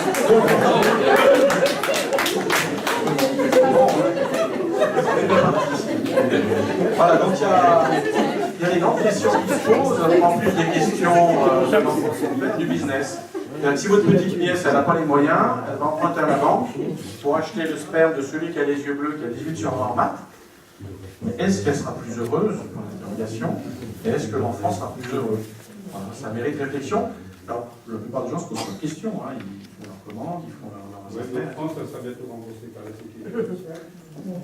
Alors, remboursé pour l'instant, mais les questions qui se posent, c'est toujours la même chose, c'est pas le sujet de ce soir, c'est est-ce qu'on va rester sur le donneur anonyme et le don gratuit, ou est-ce qu'on va passer, je pense moi, à la phase business comme dans les pays nordiques, où ceux qui ont les moyens d'acheter achèteront ce qu'ils pensent le mieux pour leur futur enfant. Et les problèmes de consanguinité, puisque si vous donnez votre sperme 3 fois par semaine pendant 5 ans, pendant vos études universitaires pour vous payer les soirées, etc., et que vous êtes bien coté, ça peut faire quand même pas mal de descendants. Et si l'anonymat disparaît, vous allez retrouver famille nombreuse, famille heureuse. Hein. Vous voyez ma film. Hein. Voilà, puis la question toute bête qu'on se pose jamais dans ces situations, c'est la prévention. C'est comme beaucoup dans la vie, hein, le divorce, etc. On ne se pose jamais la prévention. Pourquoi cette femme est seule? Pourquoi ma petite nièce elle est seule? Pourquoi elle n'a pas trouvé de mari? Qu'est-ce qui fait que dans notre société, la solitude, c'est devenu un truc totalement banalisé. Et les gens préfèrent faire des enfants toutes seules que de tenter l'aventure avec un homme. Ça, je ne sais pas, j'ai pas de réponse, mais la prévention, c'est quelque chose qu'on a totalement oublié.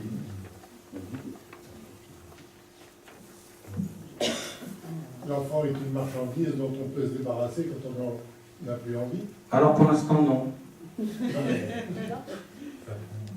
C'est un objet de consommation, mais pour l'instant, celui-là, il n'y a pas prévu des déchetteries pour le récupérer.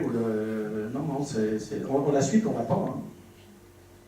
On l'a assis dans certaines GPA à l'étranger où les parents repartent sans enfant, ils le laissent parce qu'il y a le wali à la main porteuse ou à la clinique qui a utilisé la porteuse, mais pour l'instant, on n'en parle pas trop en fait. Et alors, le problème de filiation et d'identité, comment ils vont faire?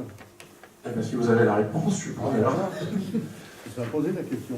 On repart sur êtes-vous carte IGN ou GPS? Alors, qui fait que le GPS? En voiture et en balade? En jogging, en... Bon. Et qui prend les cartes IGN, les petits qu'on n'arrive jamais à fouiller? Des deux. Alors c'est vrai que maintenant on peut faire les deux. Faites pas en Ardèche avec un copain, moi je suis déjà vieux, donc il y a la carte IGN. Et surtout, en fait, je regarde l'environnement. Et puis le copain, il avait son logiciel, je ne sais plus quel c'était, et on a tout petit écran là. C'est vrai que c'est pas très pratique, donc on voit juste vraiment où on est avec le point qui vraiment, c'est vraiment bien où on est, on ne peut pas se perdre. Pas si c'était qu'on s'est perdu quand même. Et en fait, après on est revenu en arrière, on a sorti la carte, et on a vu que le col il était là, donc on le voyait très bien, et qu'on était parti complètement à droite parce qu'on avait mal orienté le GPS. Alors pourquoi cette question IGN GPS? Parce qu'on sera tous à un moment ou à un autre GPS. Parce que finalement, on a ces nouvelles technologies, mais parfois on a l'impression que c'est vraiment génial, ça va nous faciliter la vie, et c'est vrai. Mais il y a des questions qui se posent. Les nouvelles technologies aident au développement de l'activité cérébrale ou entraînent une régression intellectuelle. Mais le deuxième, on le pense. Pour servir correctement de GPS, il faut déjà quand même faire travailler la On observe moins. On observe moins. Alors là, il y a des choses qui commencent à sortir sur le langage. La nouvelle langue. Le langage SMS. Est-ce que c'est une plaidoirie d'avocat, une controverse argumentée, une utilisation élaborée, une vision du vocabulaire, le SMS, qu'on appelle la nouvelle langue? Est-ce que c'est un enrichissement intellectuel ou une réduction de l'activité cérébrale? Point d'interrogation. Les effets sur l'imaginaire. Actuellement, avec nos écrans, on arrive à une saturation cognitive par le visuel et l'auditif. Les séries télévisées, les jeux, l'image devient omniprésente. Imaginez un texte de Victor Hugo, là, il y avait un texte où c'était dans les Halles de Paris, là, une description des perdreaux de toutes les Halles de Paris, un truc un peu rébarbatif à bosser, mais Voilà, il décrivait les choses par la plume, et quand on le lisait, on imaginait ce que ça pouvait être. Maintenant, si Victor Hugo est au Havre, il vous fait une photo, il vous l'envoie par WhatsApp, et il n'y a plus d'imaginaire. Fini. Voilà, l'image est omniprésente, et l'imaginaire est quelque chose qui est en train peut-être de se modifier. Je ne dirais pas de disparaître, il faut rester optimiste, mais de se modifier. L'effet sur les capacités d'analyse, ça, c'est très clair. Hein, les gamins qui font les exposés copier-coller sur Internet, hein, ils n'ont pas lu, ils ont fait copier-coller. Et l'immédiateté de la connaissance éphémère. Hein, on pose une question, on voit, on a la réponse, et hop, ça y est, on est content de la réponse, et c'est parti. On se rend compte quand même que sur les capacités de pensée et d'analyse, certaines nouvelles technologies nous anesthésient complètement. Et on perd cette capacité d'analyse. Sur la mémorisation et l'attention, là c'est beaucoup plus embêtant. Il y a beaucoup d'études chez les enfants notamment, hein, les enfants en tablette, hein, qui dès 2 ans sont devant leur tablette 4 ou 5 heures par jour. Quand j'étais petit, moi, là aujourd'hui, je me rappelle de 2 numéros de téléphone, celui de ma grand-mère, à Lyon, et celui de la maison. On n'apprend plus le numéro de téléphone, avant on ça touche. La prise de cours en amphi, vous avez vu les polémiques. Tous les étudiants sont avec leurs ordinateurs, ils prennent tous leurs cours hein, pour avoir des jolis fichiers qu'ils peuvent retravailler. Bonne idée. Et puis en fait, on s'est rendu compte que le fait de taper comme un robot, ils n'étaient pas dans le truc, ils ne mémorisaient pas.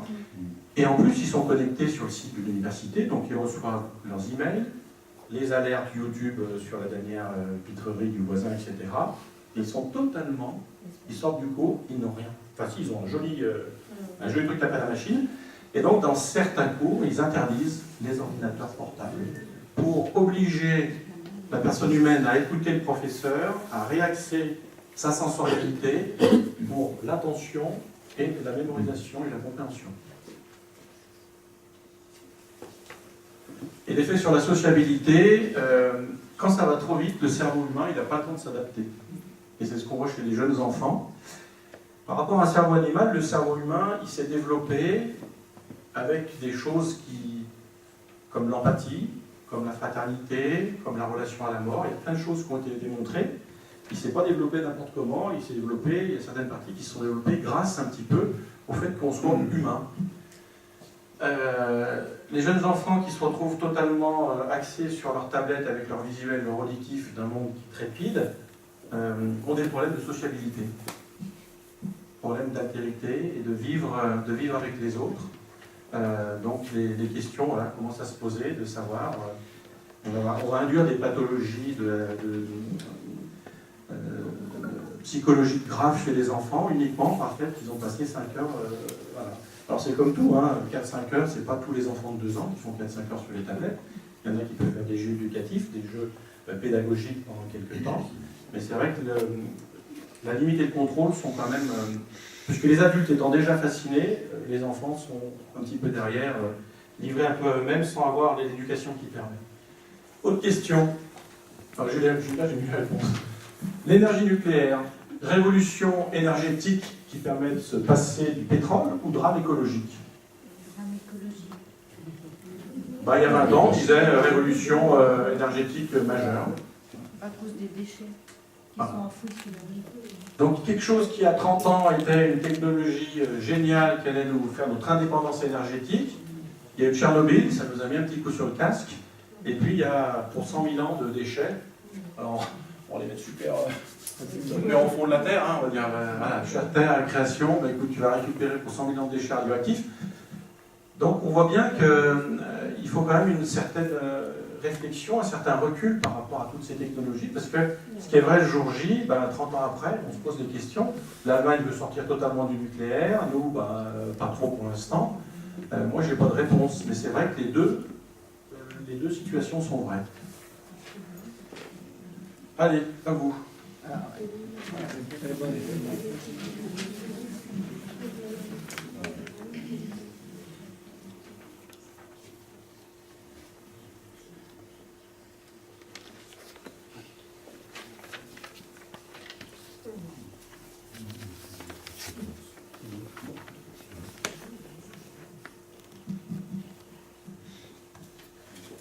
n'êtes pas obligé de poser des questions, on peut dire oui. Ou oui, mais. Ou oui, peut-être. Qu'est-ce que ça vous inspire? Moi, je me disais que, bon, meilleure capacité cardiaque, pas forcément, mais vu que ça va aller vers une situation de handicap, je me posais la question de savoir quelle aide on aurait de notre entourage. Quand on perd ses capacités, qu'est-ce qu'on met en place actuellement pour aider toutes ces personnes qui perdent leurs capacités? Alors peut-être que l'injection de cellules répondra à la question, je n'en sais rien, mais j'y crois pas trop. Enfin. Donc là, j'avais bien mis, hein, c'est juste une adaptation à l'effort. Vous êtes limité. Ouais. Avant, vous faisiez 80 bandes de vélo, vous avez fait un infarctus, la montée des alimes, ça coince un peu, donc vous restez dans la plaine. Ah, ça doit être écologique. Vous voyez pas où je veux en venir, les questions que ça peut poser?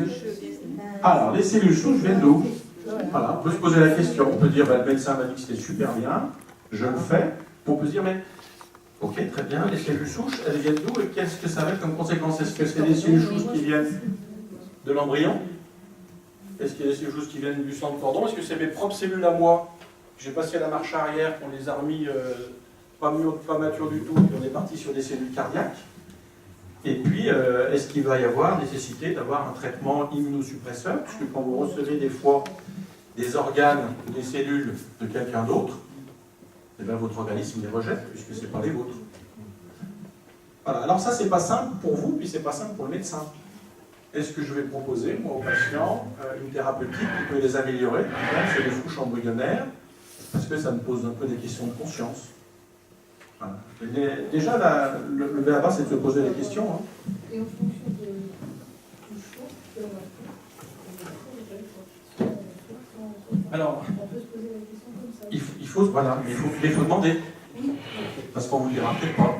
Parce que, en fait, les gens qui se posent des questions éthiques disent qu'il faut absolument travailler sur les cellules reprogrammées, ça semble coûter un petit peu plus cher, mais ça marche, ça fonctionne, ça a été prouvé. Et puis ceux qui ont plusieurs milliers, dizaines de milliers d'embryons congelés qui ne servent à rien et ils se disent, bah, ce serait quand même dommage, là ça coûte moins cher, on a les embryons congelés, on peut peut-être les utiliser et puis trouver des solutions économiques et scientifiques pour les utiliser. Hein, c'est toujours la même question. En Allemagne, ils ne se posent pas la question de faire des cellules souches embryonnaires parce qu'ils ont interdit l'utilisation, et je crois que c'est encore le cas, de la congélation des embryons, au moment où ils font des fécondations in vitro. Comme ça, ils se sont dit, on n'aura pas à se poser la question, qu'est-ce qu'on en fait si les parents n'ont plus de projet d'enfants et qu'on a ces embryons congelés dans le congélateur. Bon, ils avaient un petit peu du bagage, les Allemands, après la guerre, donc ils ont un petit peu... Nous, pas du tout, on est parti en disant, voilà, ce que disait Barbara, il disait, au moment où on a essayé de les congeler, on ne s'est pas posé la question, qu'est-ce qu'on en fait s'il n'y a plus de projet parental derrière? Ça va toujours? Oui, ça part dans tous les sens. Hein. Alors, certains avaient déjà répondu en début de... La première prothèse universelle permanente sur Terre, le téléphone. Si on vous l'enlève, le vécu est celui d'une véritable amputation. Alors, je ne vais pas vous poser la question, parce que là, le public est acquis, mais il y a des gens qui ne peuvent pas passer 24 heures sans leur téléphone portable. Oui. Là, on fait comme si c'était juste un choix personnel, mais moi, si je peux même passer mon téléphone, c'est pas parce que je ne peux pas m'en passer pour des loisirs, c'est le travail. Donc vous travaillez 24 heures sur 24 tous les jours? Un peu, quand même, pas la nuit, mais il y a des missions incroyables. L'environnement sociétal et professionnel fait que l'utilisation et l'adhésion aux technologies, voilà. C'est nous qui avons le choix. Et vous arrivez à utiliser quasiment quel caractère professionnel? Ah oui, parfois pas. Non, très peu. Parce que ça va vite, hein. Quand vous avez un petit peu les trucs qui défilent, ça va vite de l'avoir toujours sur la main. Moi, ça m'est arrivé en famille, hein, on y fait un peu la chasse chez nous, mais avec les beaux-frères, d'avoir des gens dans le salon, et tous avec les téléphones, et chacun regarde son téléphone, son site WhatsApp, son truc d'information en ligne, les taux de la bourse, etc., etc. et on arrive à une situation. Et là, il y a des pathologies là, qui sortent aussi. Alors, c'est ma femme et ses travail qui m'en parlent plus sur ces addictions aux écrans. Parce que, à part ceux qui travaillent 24 heures sur 24 pour ont besoin du haut professionnel, il y a des gens qui sont incapables et ils ont perdu leur téléphone pendant 1 heure ou 2. C'est le drame à la maison. Ils courent dans tous les sens. Je pense que la pire chose qu'on puisse faire à un enfant maintenant, un jeune, c'est de lui enlever son téléphone. Alors ils ont voilà, la télécommande de ma vie, tout passe par mon portable dans ma vie. Le filtre sensoriel de ma vie, vous avez vu aussi, on se pose des questions dans les... Il y a pas que on voyait les Japonais tout le temps avec leurs trucs là, dans les musées, ils filment et tout. Et maintenant vous allez au concert. Et les gens, ils ne sont pas au concert. Ils sont derrière leur téléphone au concert. Et il y a des gens qui disent, maintenant on interdit les portables au concert. Donc on ne vit plus l'instant présent, ou alors on le vit différemment pour pouvoir le partager avec d'autres sur les réseaux, d'autres qu'on ne connaît pas. Et c'est vrai que ça interpelle quand même. C'est le portail de ma relation à l'autre, le téléphone portable, surtout chez les jeunes maintenant. C'est le lieu où je crée du lien. Je dis chez les jeunes, madame. Et en fait, c'est le catalyseur de ma solitude et de mes pauvretés. Et là, il y a tout un travail d'éducation, et c'est ce qu'on dira pas tout à l'heure, d'éducation à l'appréhension de ces nouvelles technologies, mais qui fait cette pédagogie et ce travail d'adaptation aux nouvelles technologies?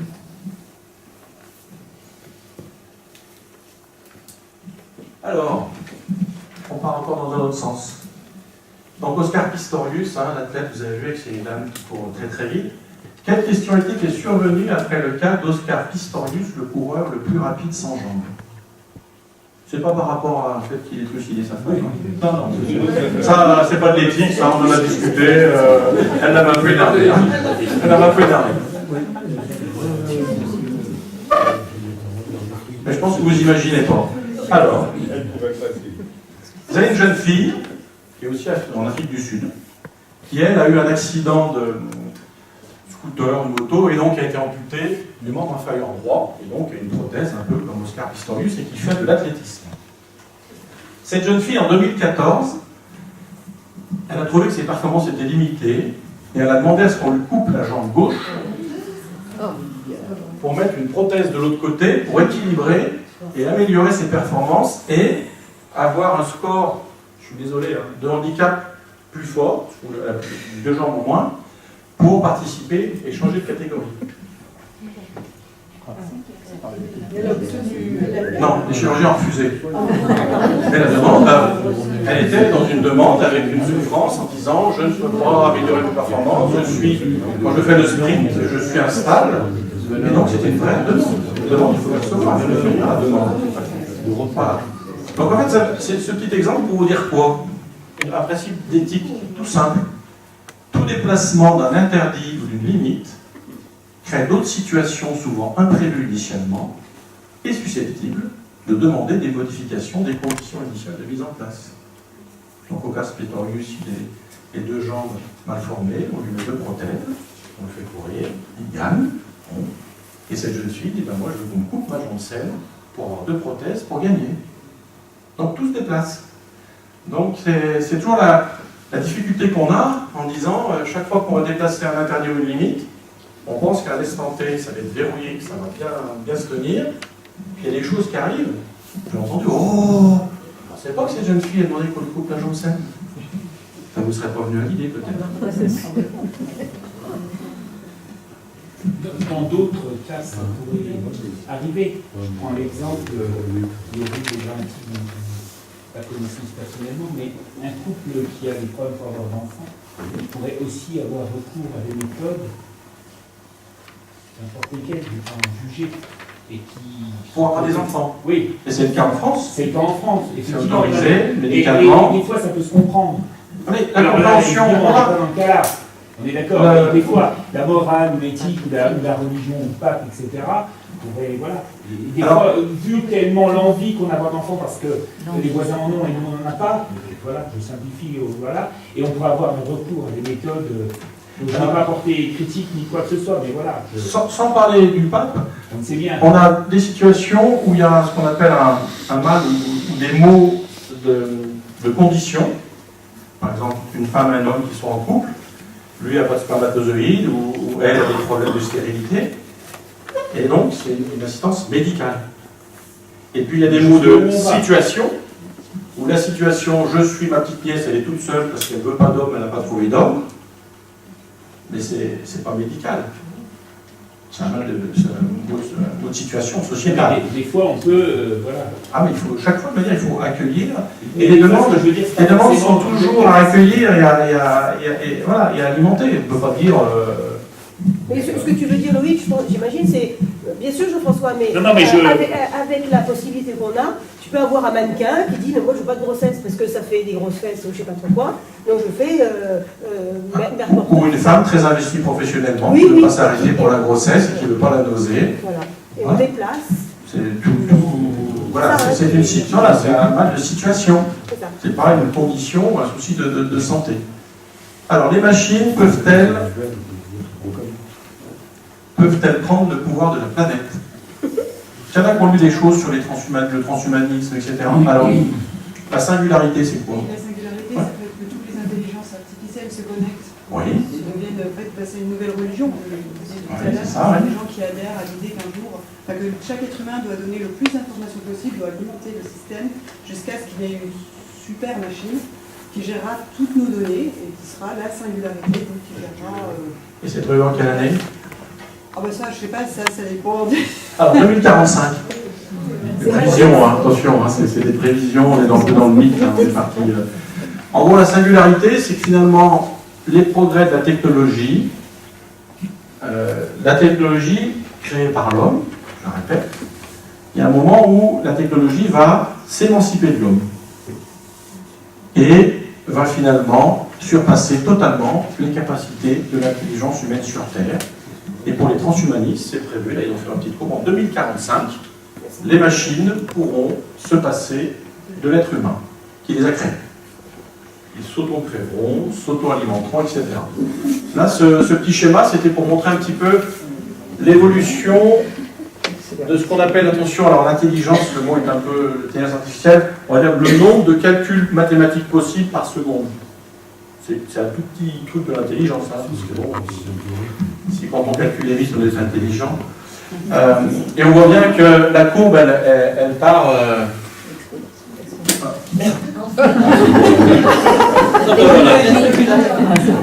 elle part en exponentielle. Et là, où on avait... c'est la technologie qui me lâche. Là où on avait quelques calculs par seconde, on a maintenant 10 milliards de calculs par seconde, et là ils disent 10 puissance 25, bon, ça me dépasse. Voilà, la capacité de calcul, alors c'est pas de l'intelligence humaine en soi, mais pour les transhumanistes, la singularité c'est en 2045. Comme ils ont dit en 2030, on aura Internet dans nos têtes, hein. En 2045, les machines pourront se passer des êtres humains pour aller vers autre chose. Voilà, c'est des petits termes que vous pouvez entendre pour ceux qui lisent un petit peu, parce que ce terme de singularité... Alors, je vais vous lire la question suivante. Le déclin des capacités de l'homme est-il une pathologie à traiter ou une évolution inéluctable vers la vieillesse? Je vous laisse parler, parce que je crois que le truc est grillé.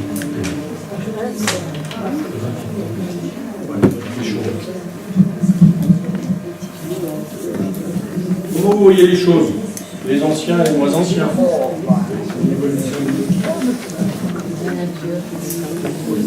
Déclin, je veux dire, déclin avec l'âge.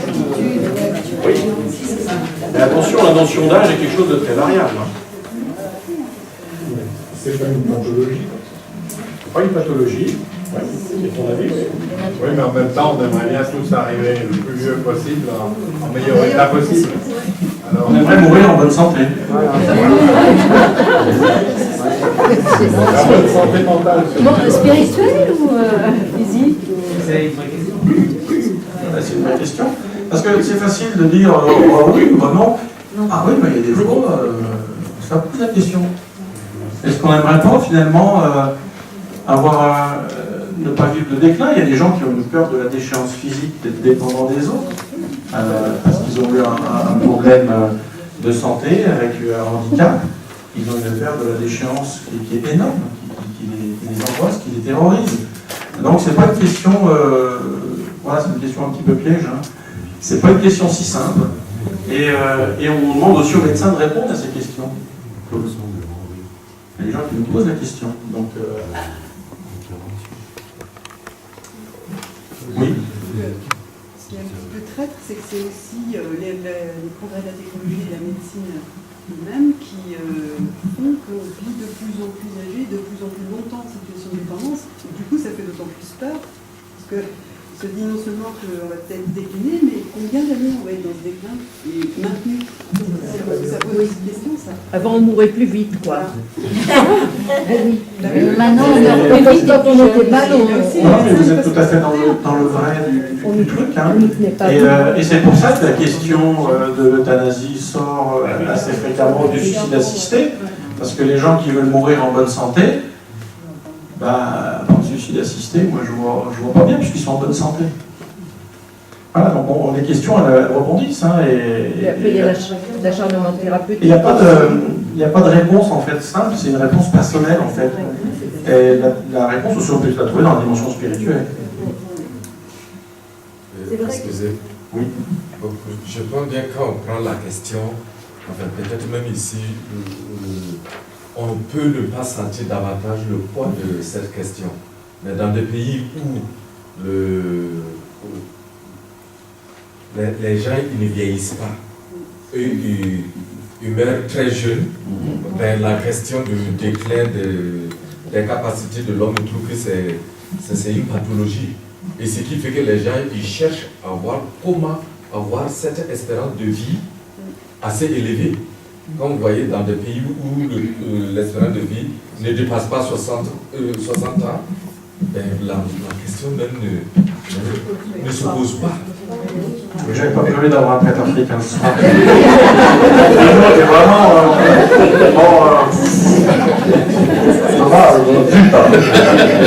Oui, alors, on est dans nos sociétés occidentales. Parce que là, c'est pas du tout, oui, je pense, la même chose. Mais c'est des questions qui sont sans réponse, mais les réponses, elles sont individuelles. Et il n'y a que nous, personnes, qui pourront s'approprier les choses. C'est vrai qu'il y a tellement de millions d'alouettes de choses qui nous sont proposées, qui nous permettent d'être un peu mieux. Et puis voilà, il y a la culture de la performance, qui aussi nous est un petit peu... c'est la question suivante. Hein. Suis-je soumis à cette injonction sociale de plus de performance et de productivité dans ma vie professionnelle et dans ma vie personnelle? C'est bon. Alors j'ai quelques retraités ce soir, mais voilà, la question elle rebondit aussi là-dessus. Hein. Si on est sociétalement programmé pour être plus performant, même quand on a 45, 50, 60, 65 ans, 70 ans, quand on nous présente des centenaires qui font 33 km de vélo en 1 heure, ou les Stéphane Hessel qui font des grandes, je crois qu'il est décédé, mais qui nous fait des grandes sorties à 100 ans avec des livres comme Indignez-vous, etc. On a envie de se projeter aussi un petit peu. Hein. Je ne sais pas comment vous vivez dans votre vie professionnelle. Très bien, il n'y a pas de problème. Bon. Moi, ça va très bien. Je baigne dans mon environnement, mais ça se passe très bien. Il n'y a pas une demande d'être plus performant, de faire plus, d'être toujours un peu au taquet. Mais une personne qui s'en va, ben écoutez, on va faire 100, et puis non. Si, quand même, je sais pas. Alors, c'est pas le même monde, en Berlioz, je vais déménager. Hein.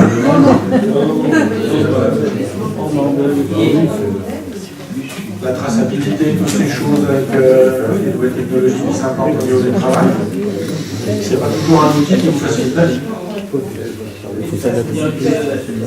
Il faut vivre avec son temps.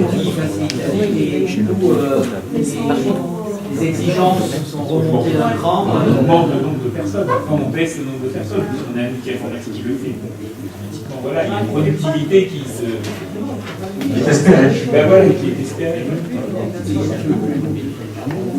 Mais quand on prend les journaux qui sont proposés pour les retraités, on voit toujours des retraités pratiquement jeunes, qui courent dans tous les sens. c'est quand même une image. Je crois qu'on a bien avancé dans les questions. Et puis donc finalement, la question un petit peu phare de ces questions transhumanistes, c'est le transhumanisme, c'est l'homme parfait, l'individu tourné sur lui-même, qui n'a pas besoin de la fragilité des autres et qui n'a rien à faire de la vulnérabilité des autres. Et pour nous, est-ce que la vulnérabilité et la fragilité de l'homme apportent quelque chose à ma vie et quelque chose à l'humanité? Alors, bien sûr, tout le monde, un peu dans une réunion de formation, on va dire ah oui, oui, pas toujours. Il faut être un peu honnête. Il y a des fois où la fragilité, la vulnérabilité, ça nous apporte.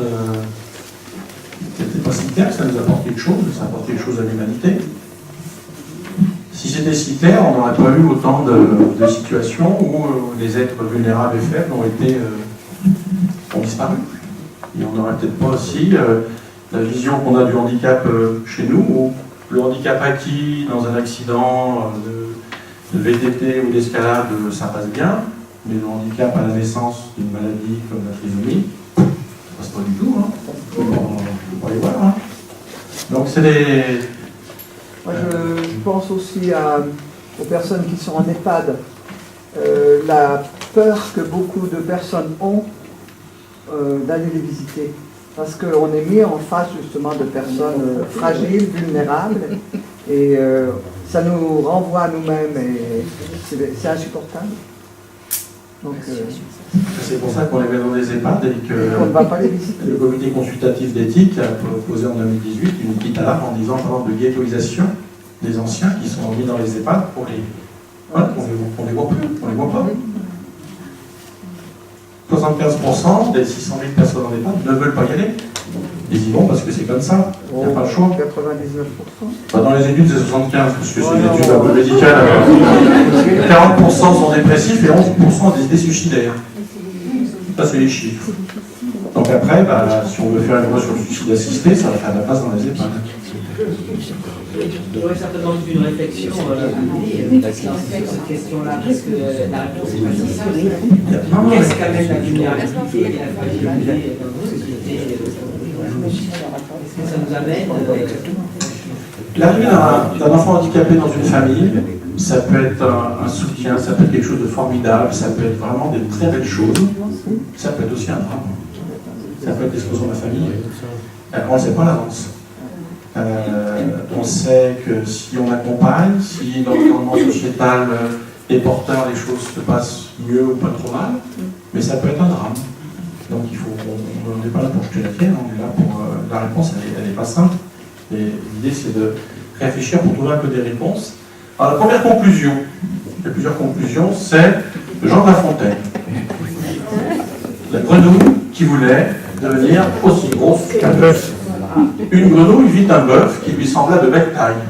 Elle, qui n'était pas grosse, en tout comme un œuf, envieuse s'étend et s'enfle et se travaille pour égaler l'animal en grosseur, disant « Regardez bien, ma sœur, est-ce assez? Dites-moi. N'y suis-je point encore? Nenni, voici donc point du tout. Ni voilà, vous n'en approchez point. La chétive pécore s'enfla, si bien qu'elle creva. Le monde est plein de gens qui ne sont pas plus sages. Tout bourgeois veut bâtir comme les grands seigneurs, tout prince a des ambassadeurs, tout marquis veut avoir des pages. » C'est la première conclusion de Jean de La Fontaine sur le transhumanisme. Devenir aussi grosse qu'un bœuf. Bon, alors, on a la parole. Et nous, chrétiens, qu'est-ce qu'on en dit de tout ça? Les fragilités, c'est hyper important. Et ce qui manque là-dedans, ce sont les sentiments. Et ce qui n'est pas dit là-dedans, on ne peut pas devenir un artiste avec le transhumanisme, on ne peut pas devenir un poète, on ne peut pas devenir un musicien, on ne peut pas devenir, moi, des choses comme ça, on peut peut-être faire des performances, mais les choses. Alors il est clair que l'approche artistique est très liée à la fragilité et à la vulnérabilité. C'est clair que les productions artistiques, alors pas systématiquement, quand même, les grands auteurs de musique classique notamment, ils avaient quand même des fragilités personnelles ou physiques, je pense à Beethoven, qui était quand même majeur.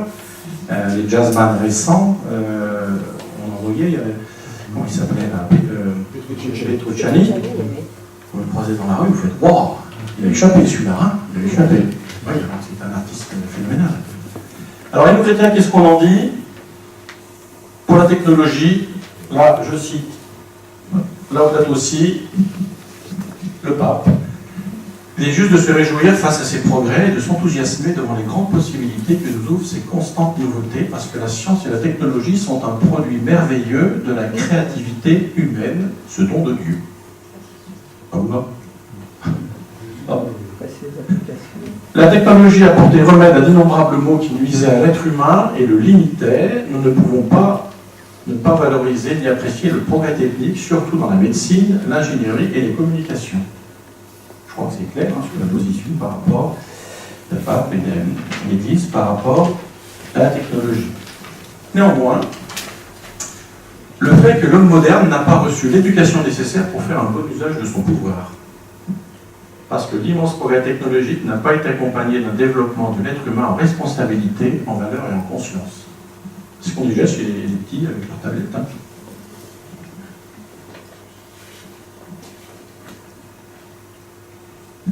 Alors, immortalité ou vie éternelle? Immortalité, quand on lit non merci, hein, on prend Ecclésiaste, la vie, c'est un passage sur terre, puis après il y a autre chose qui nous appelle, qui nous attend. Il y a un temps pour enfanter et un temps pour mourir. La finitude donne sens et raison à notre vie. Et on répond au transhumanisme, pour créer un homme qui ne meurt pas, on va créer un homme qui ne vit plus. Je donne des réponses. Hein. Bon. Si un jour vous avez un débat. Et nous, par contre, la vie éternelle, voilà, on ne va pas reprendre tous les évangiles. Hein. Je parle sous le contrôle de Bruno, mais bon, voilà, l'espérance quand même, c'est que quand la finitude de ce passage sur terre va se faire, là derrière, il y a autre chose qui nous attend. Il y a, dans la maison de mon père, il y a de nombreuses demeures. Sinon, vous aurais-je dit, je pars vous préparer une place. Quand je serai parti vous préparer une place, je reviendrai, je vous emmènerai auprès de moi, afin que là où je suis, vous soyez, vous aussi. Et toujours dans Saint Jean. Or, la vie éternelle, c'est qu'ils te connaissent, toi le seul vrai Dieu et celui que tu as envoyé, Jésus-Christ.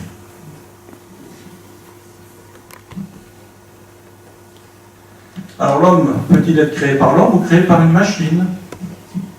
Credo, je crois dans ce Dieu, le Père Tout-Puissant, créateur du ciel et de la terre, de l'univers visible et invisible. L'homme ne peut être son propre Dieu.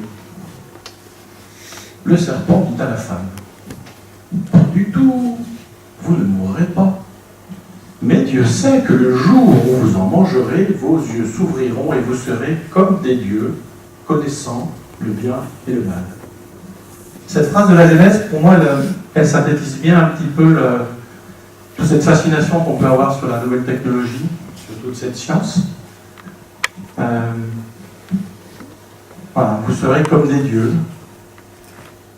Voilà, on remonte sur la Genèse, on parle du démarrage déjà. Voilà le serpent qui incite un petit peu à la transgression et qui vous dit, voilà, pour être comme des dieux. Alors sur les fragilités et les faiblesses de l'homme, là, on a énormément de choses à dire, et puis de choses qu'on lit, qu'on voit dans les évangiles, avec les auteurs d'église. Bon, l'homme parfait, que dire? La réponse à on veut l'homme parfait, ce ne sont pas les bien portants qui ont besoin de médecins, mais les malades. Allez donc apprendre ce que signifie c'est la miséricorde que je veux dans le sacrifice, car je suis venu appeler non pas les justes, mais les pécheurs. L'homme parfait n'a plus besoin de l'amour de Dieu. Et dans le besoin de vulnérabilité pour l'altérité, pour exprimer son altérité de personne humaine, on a le bon samaritain, on a pas mal de choses, je ne vais pas développer plus, mais on a quelques réponses. Et en fait, quand on prend un petit peu de recul, on se rend compte que les chrétiens, ils voient de l'humain, là où les autres n'en voient pas, n'en voient pas encore, mais n'en voient plus. Voilà, c'est une phrase qui fait une bonne synthèse. Voilà, les chrétiens voient de l'humain, là où les autres n'en voient pas, n'en voient pas encore, ou n'en voient plus. Alors sur l'homme nouveau, Saint Paul, il s'est pas mal lâché sur l'homme nouveau quand même. Vous renouvelez dans l'Esprit Saint, jusqu'à ce que nous parvenions tous ensemble à l'unité dans la foi et la pleine connaissance du Fils de Dieu, à l'état de l'homme parfait, à la stature du Christ dans sa plénitude. Voilà, enfin, pour moi, à titre personnel, notre parfait, il n'y en a qu'un, c'est le Christ. Hein. Et on est à sa suite pour justement être du mieux qu'on peut, chemin de sainteté, avec nos moyens. Revêtez-vous de l'homme nouveau créé selon Dieu dans la justice et la sainteté conforme à la vérité.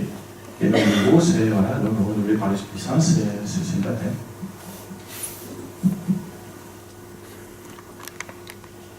Le magistère de l'Église s'intéresse à ces questions. Vous avez un document qui date de 2013. Commission des évêques de France, ils ont réfléchi. Et en gros, leur synthèse rejoint un petit peu ce que je vous dis depuis un petit moment. Hein. Alors que l'intelligence de l'homme l'a conduit à faire des pas de genre dans l'exploration de l'infiniment grand et de l'infiniment petit, il est temps qu'il ose aller vers son infiniment intérieur. Voilà, ça paraît simple à dire, mais c'est une bonne réponse. Voilà. Certaines technologies peuvent nous aider, puis certaines technologies ne peuvent pas nous aider, nous éloigner de notre infiniment intérieur. Des questions avant qu'on chante et compris. Moi j'avais quelque chose par rapport au transhumanisme. Moi j'ai travaillé longtemps avec des enfants sourds, des enfants, des adultes aussi sourds. Est arrivé les implants cochléaires. Les implants cochléaires, en médecine, c'était quelque chose d'extraordinaire qui allait pouvoir faire que les sourds entendent. Or, les sourds ont très mal pris la chose, jusqu'à les écraser par terre, ceux qui en avaient, par des sourds de naissance, de parents sourds, parce qu'ils ne voyaient pas pourquoi on voulait à tout prix les faire entendre. Ils s'en passaient, ils s'en étaient passés jusqu'à présent, et il y avait une communauté de sourds qui parlaient la langue des signes, et c'était pour eux comme une atteinte à cette communauté. Et les implants cochléaires passent toujours très mal dans la communauté des sourds. Donc c'est quelque chose qui devait théoriquement sauver les sourds, c'est pas du tout comme ça que c'est. De même que pour un parent sourd, des parents sourds, avoir un enfant entendant, c'est un peu vécu comme une catastrophe. Souvent, je ne dis pas toujours, mais souvent. C'est pour ça que la création et la nature, on a toujours des retours des fois inattendus de ce qu'on pense. On pense faire le bien quand on met des implants cochléaires. Et puis des fois, ça ne se passe pas comme on voudrait. Cette semaine, à la télé, je ne sais pas si tu as vu, Jean-François, justement, il parlait de ça, Michel Simès avec Adriana Carambeu, c'était extraordinaire. Donc, on dit du bien de ces implants à la télévision. Oui. Oui, mais donc les sourds parlaient, les sourds de naissance disaient que c'était extraordinaire pour eux. Donc dans les médias, ce qui est divulgué, c'est vraiment quelque chose d'extraordinaire. Donc j'entends deux discours différents dans la même semaine. Un discours terrain et un discours médiatique. Un discours de terrain, un discours médiatique, c'était pour ça. Et la vérité doit être probablement entre les deux. Oui. Pareil que la vue, la vue c'est la même chose. La vue c'est exactement la même chose. Les aveugles de naissance ne pourront pas bénéficier de cette technique-là parce qu'ils n'ont pas intégré au niveau cognitif ce qu'était la vue. Ils n'ont pas des images. Pour les sensoriels, c'est la même chose. Par contre, pour les personnes qui ont vu, cette nouvelle technique, c'est extraordinaire. Ah ben oui, restaurer la vue par rapport à quelqu'un qui n'a jamais développé la vision et qui a développé une sensorialité au monde totalement différent, c'est deux cas totalement différents. Là, ce qui est mis, c'est sur les rétinites pigmentaires, c'est une évolution vers la cécité, vers le fait de devenir aveugle avec une maladie, mais à l'âge adulte, c'est pas quelque chose qui est de naissance, je vais peut-être pas préciser, mais c'est... Il y a une vraie question quant aux soins, de manière générale, je veux dire, nous tous qui nous soignons, à partir de quel moment on décide de ne pas mettre la pile au cœur, de ne pas mettre je ne sais pas trop quoi, qui nous fait vieillir plus, effectivement, mais j'aimerais qu'il y ait une vraie réflexion commune, enfin chrétienne, sur cette question-là. Jusqu'où aller mieux 86, 90, 96, voilà. Une réflexion commune. Oui. Moi, dans ma pratique, il n'y a pas un cas identique à chaque jour. Et est-ce que c'est pour ça qu'il ne faut pas réfléchir ensemble? Non, il faut réfléchir, mais il ne faut pas imposer les conséquences de la réflexion. Ah bah non. Quand on réfléchit ensemble, on tombe sur une norme, et on fait un norme normatif, on dit, comme ça arrive, ah, vous avez plus de 80 ans, je ne vous prends pas en réanimation. Mais non, mais là, tu nous fais réfléchir ensemble, là. Oui, mais moi ce que je veux, c'est, voilà, réfléchir ensemble pour réfléchir personnellement le jour où on est confronté. Parce que là, c'est vous qui êtes important. Nous aussi, le groupe, mais c'est vous qui êtes important. Et c'est, voilà, s'éveiller pour réfléchir. Parce que les réflexions communes, oui, mais si tu tombes sur des décisions normatives, ou des lois, c'est encore pire, qui sont des décisions normatives, dans la vie de tous les jours, après, on est confronté à des histoires qui sont quand même parfois totalement opposées, opposables, hein, ce qu'on vient d'entendre chez les sourds. Hein. Alors, ça ne remet pas en cause, pour moi, les protocoles médicaux, parce que le principe du protocole médical, quand il est validé, c'est de permettre aux gens de guérir, de se stabiliser, ou d'avoir une qualité de vie qui soit supportable et acceptable pour eux, mais pas pour nous. Et le problème, c'est que le regard qu'on a sur les gens, vous mettez pas tout chalinade, vous allez tous comme ça en disant c'est quoi, je suis mal formé, il a peut-être envie de mourir. Hein. Par contre, vous prenez soin, vous l'accompagnez, vous lui donnez, parce que lui, finalement, il n'est pas. Ça va, c'est pas facile tous les jours, mais il gère. Ah, c'est pas la même chose. Et donc, on a cette difficulté, et nous, travaille beaucoup. Sur le regard du soignant vis-à-vis et le regard de la société, le regard de la famille. Pourquoi on ne va pas visiter les anciens dans les EHPAD? Pourquoi c'est pas. On a voulu. Il y a des choses qui se font hein, sur les appartements intergénérationnels, etc. Ouais, mais parce qu'on a peur. Mais finalement, on a peur, on est bête d'avoir peur. Il y a des changements, oui, quand même. Ah, mais il y a des choses qui bougent, mais bien sûr, il faut être positif. Au niveau des EHPAD, c'est peut-être aussi un gros problème financier. Parce que globalement, les gens qui sont en EHPAD, pour certains, ils n'ont pas d'autre choix qu'être en EHPAD. Il n'y a peut-être pas suffisamment de moyens qui sont mis pour qu'il y ait suffisamment de soignants, etc., pour que les choses se passent bien. Il se passe de belles choses en EHPAD aussi. Hein. C'est la grande question de vivre, comme disait François, vivre solidairement la fin de vie, ou vivre solidairement avec les aînés en vie. C'est pas pareil. Hein. Parce que vivre solidairement la fin de vie, on se dit, bon, bah voilà, l'euthanasie. Vivre solidairement avec les aînés en vie, mais dans quelles conditions ils vivent, nos aînés? Est-ce qu'ils ont envie de continuer à vivre parce qu'il manque du personnel en EHPAD? Comment on s'en occupe? Quelle est leur place dans la société? Qui vient les visiter? C'est notre approche. Vivre solidairement avec les aînés en vie. Les EHPAD posent un problème financier, on le sait, parce que le coût de la dépendance est énorme. Et actuellement, c'est une charge financière pour les familles qui est importante. Entre 1 500 et 2 500 € par mois. Quand vous avez votre père ou votre mère, vous mettez en EHPAD, quand il n'y a pas de revenus particuliers ou de biens immobiliers. C'est pas rien. Quand vous avez 6 enfants, ça va. Quand vous en avez 2, bah, c'est plus compliqué. Donc il y a c'est des vraies questions qui se posent, mais on est là aussi pour trouver des réponses, puis souligner les belles choses qui se font. Parce qu'il se fait de belles choses en EHPAD. Il y a des propositions qui sont faites qui sont intéressantes. Ouais, il faut savoir quels moyens on veut y mettre. Hein. Ce que je disais à la conférence il y a 15 jours, les Esquimaux, les Inuits, ils avaient réglé le problème, c'est un suicide institutionnel. Économiquement, ils ne pouvaient pas garder une personne âgée qui ne travaillait pas pour le bien de la communauté. Ils ne pouvaient pas survivre. Donc, partait sur la banquise, c'était institutionnel, une dimension spirituelle pour mourir, pour que la communauté puisse survivre. Question actuellement en France, est-ce qu'on est à ce niveau-là, au niveau économique? Est-ce qu'il faut institutionnaliser le suicide des anciens? Parce qu'on ne peut pas leur permettre d'avoir des conditions de vie assez correctes pour continuer à vivre avec les moyens qu'ils ont. Question.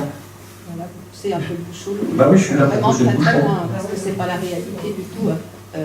C'est pas du tout la réalité des EHPAD d'aujourd'hui. Non, je pousse le bouchon, je suis un peu provocateur, mais je vous dis que. Ah mais c'est horrible, mais il y a des économistes qui se sont posé la question. Il y a des économistes qui se sont posé la question du coût de la dépendance.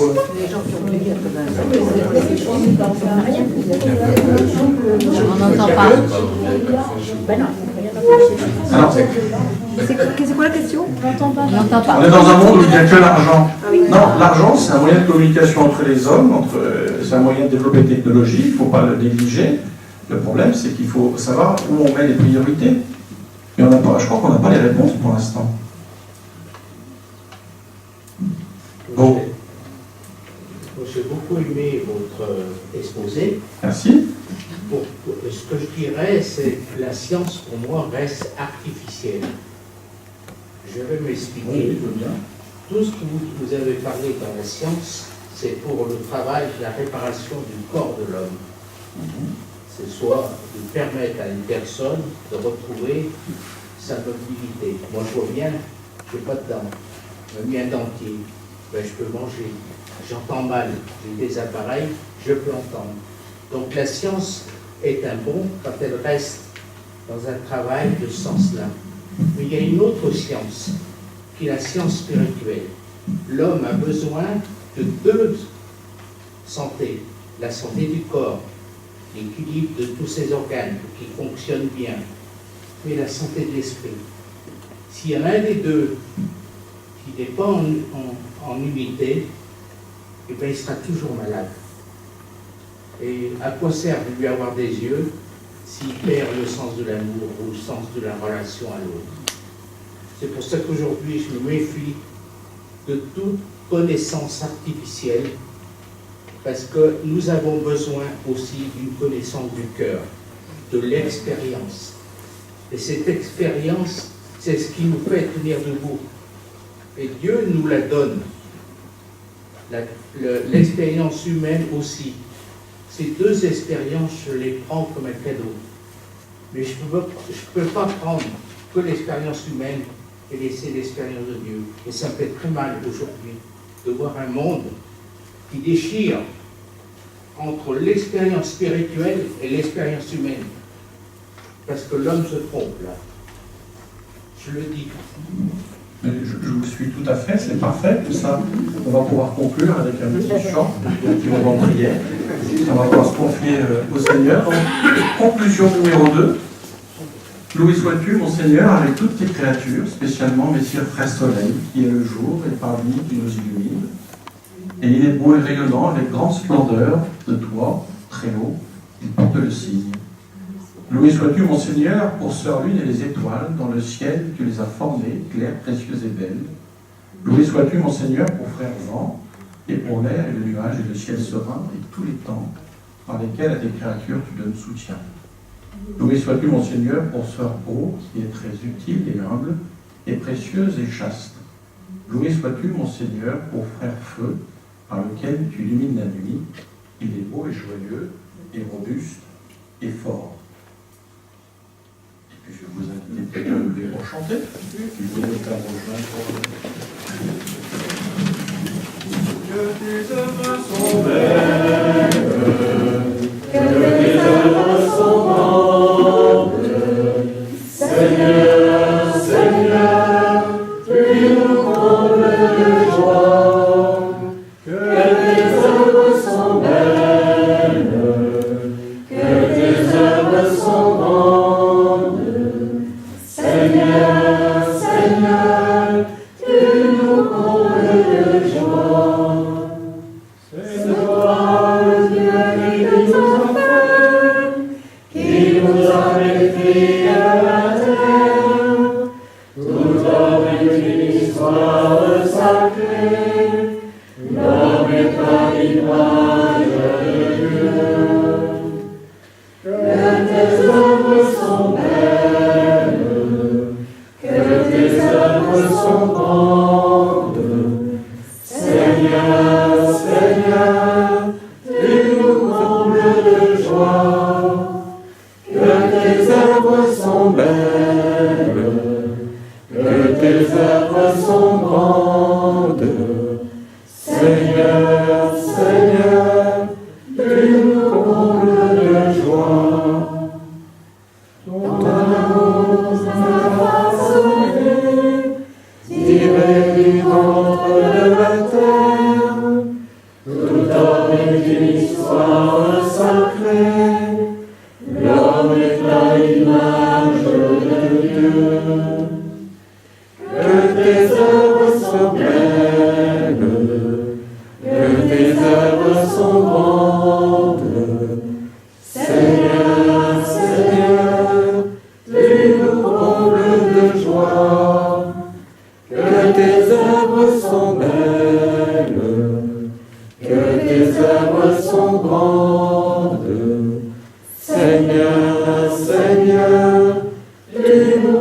comble de joie. Tu as mis en nous ton esprit, nous donnons le goût sur la terre, nous donne une histoire sacrée, l'homme à l'image de Dieu. Que tes œuvres sont belles,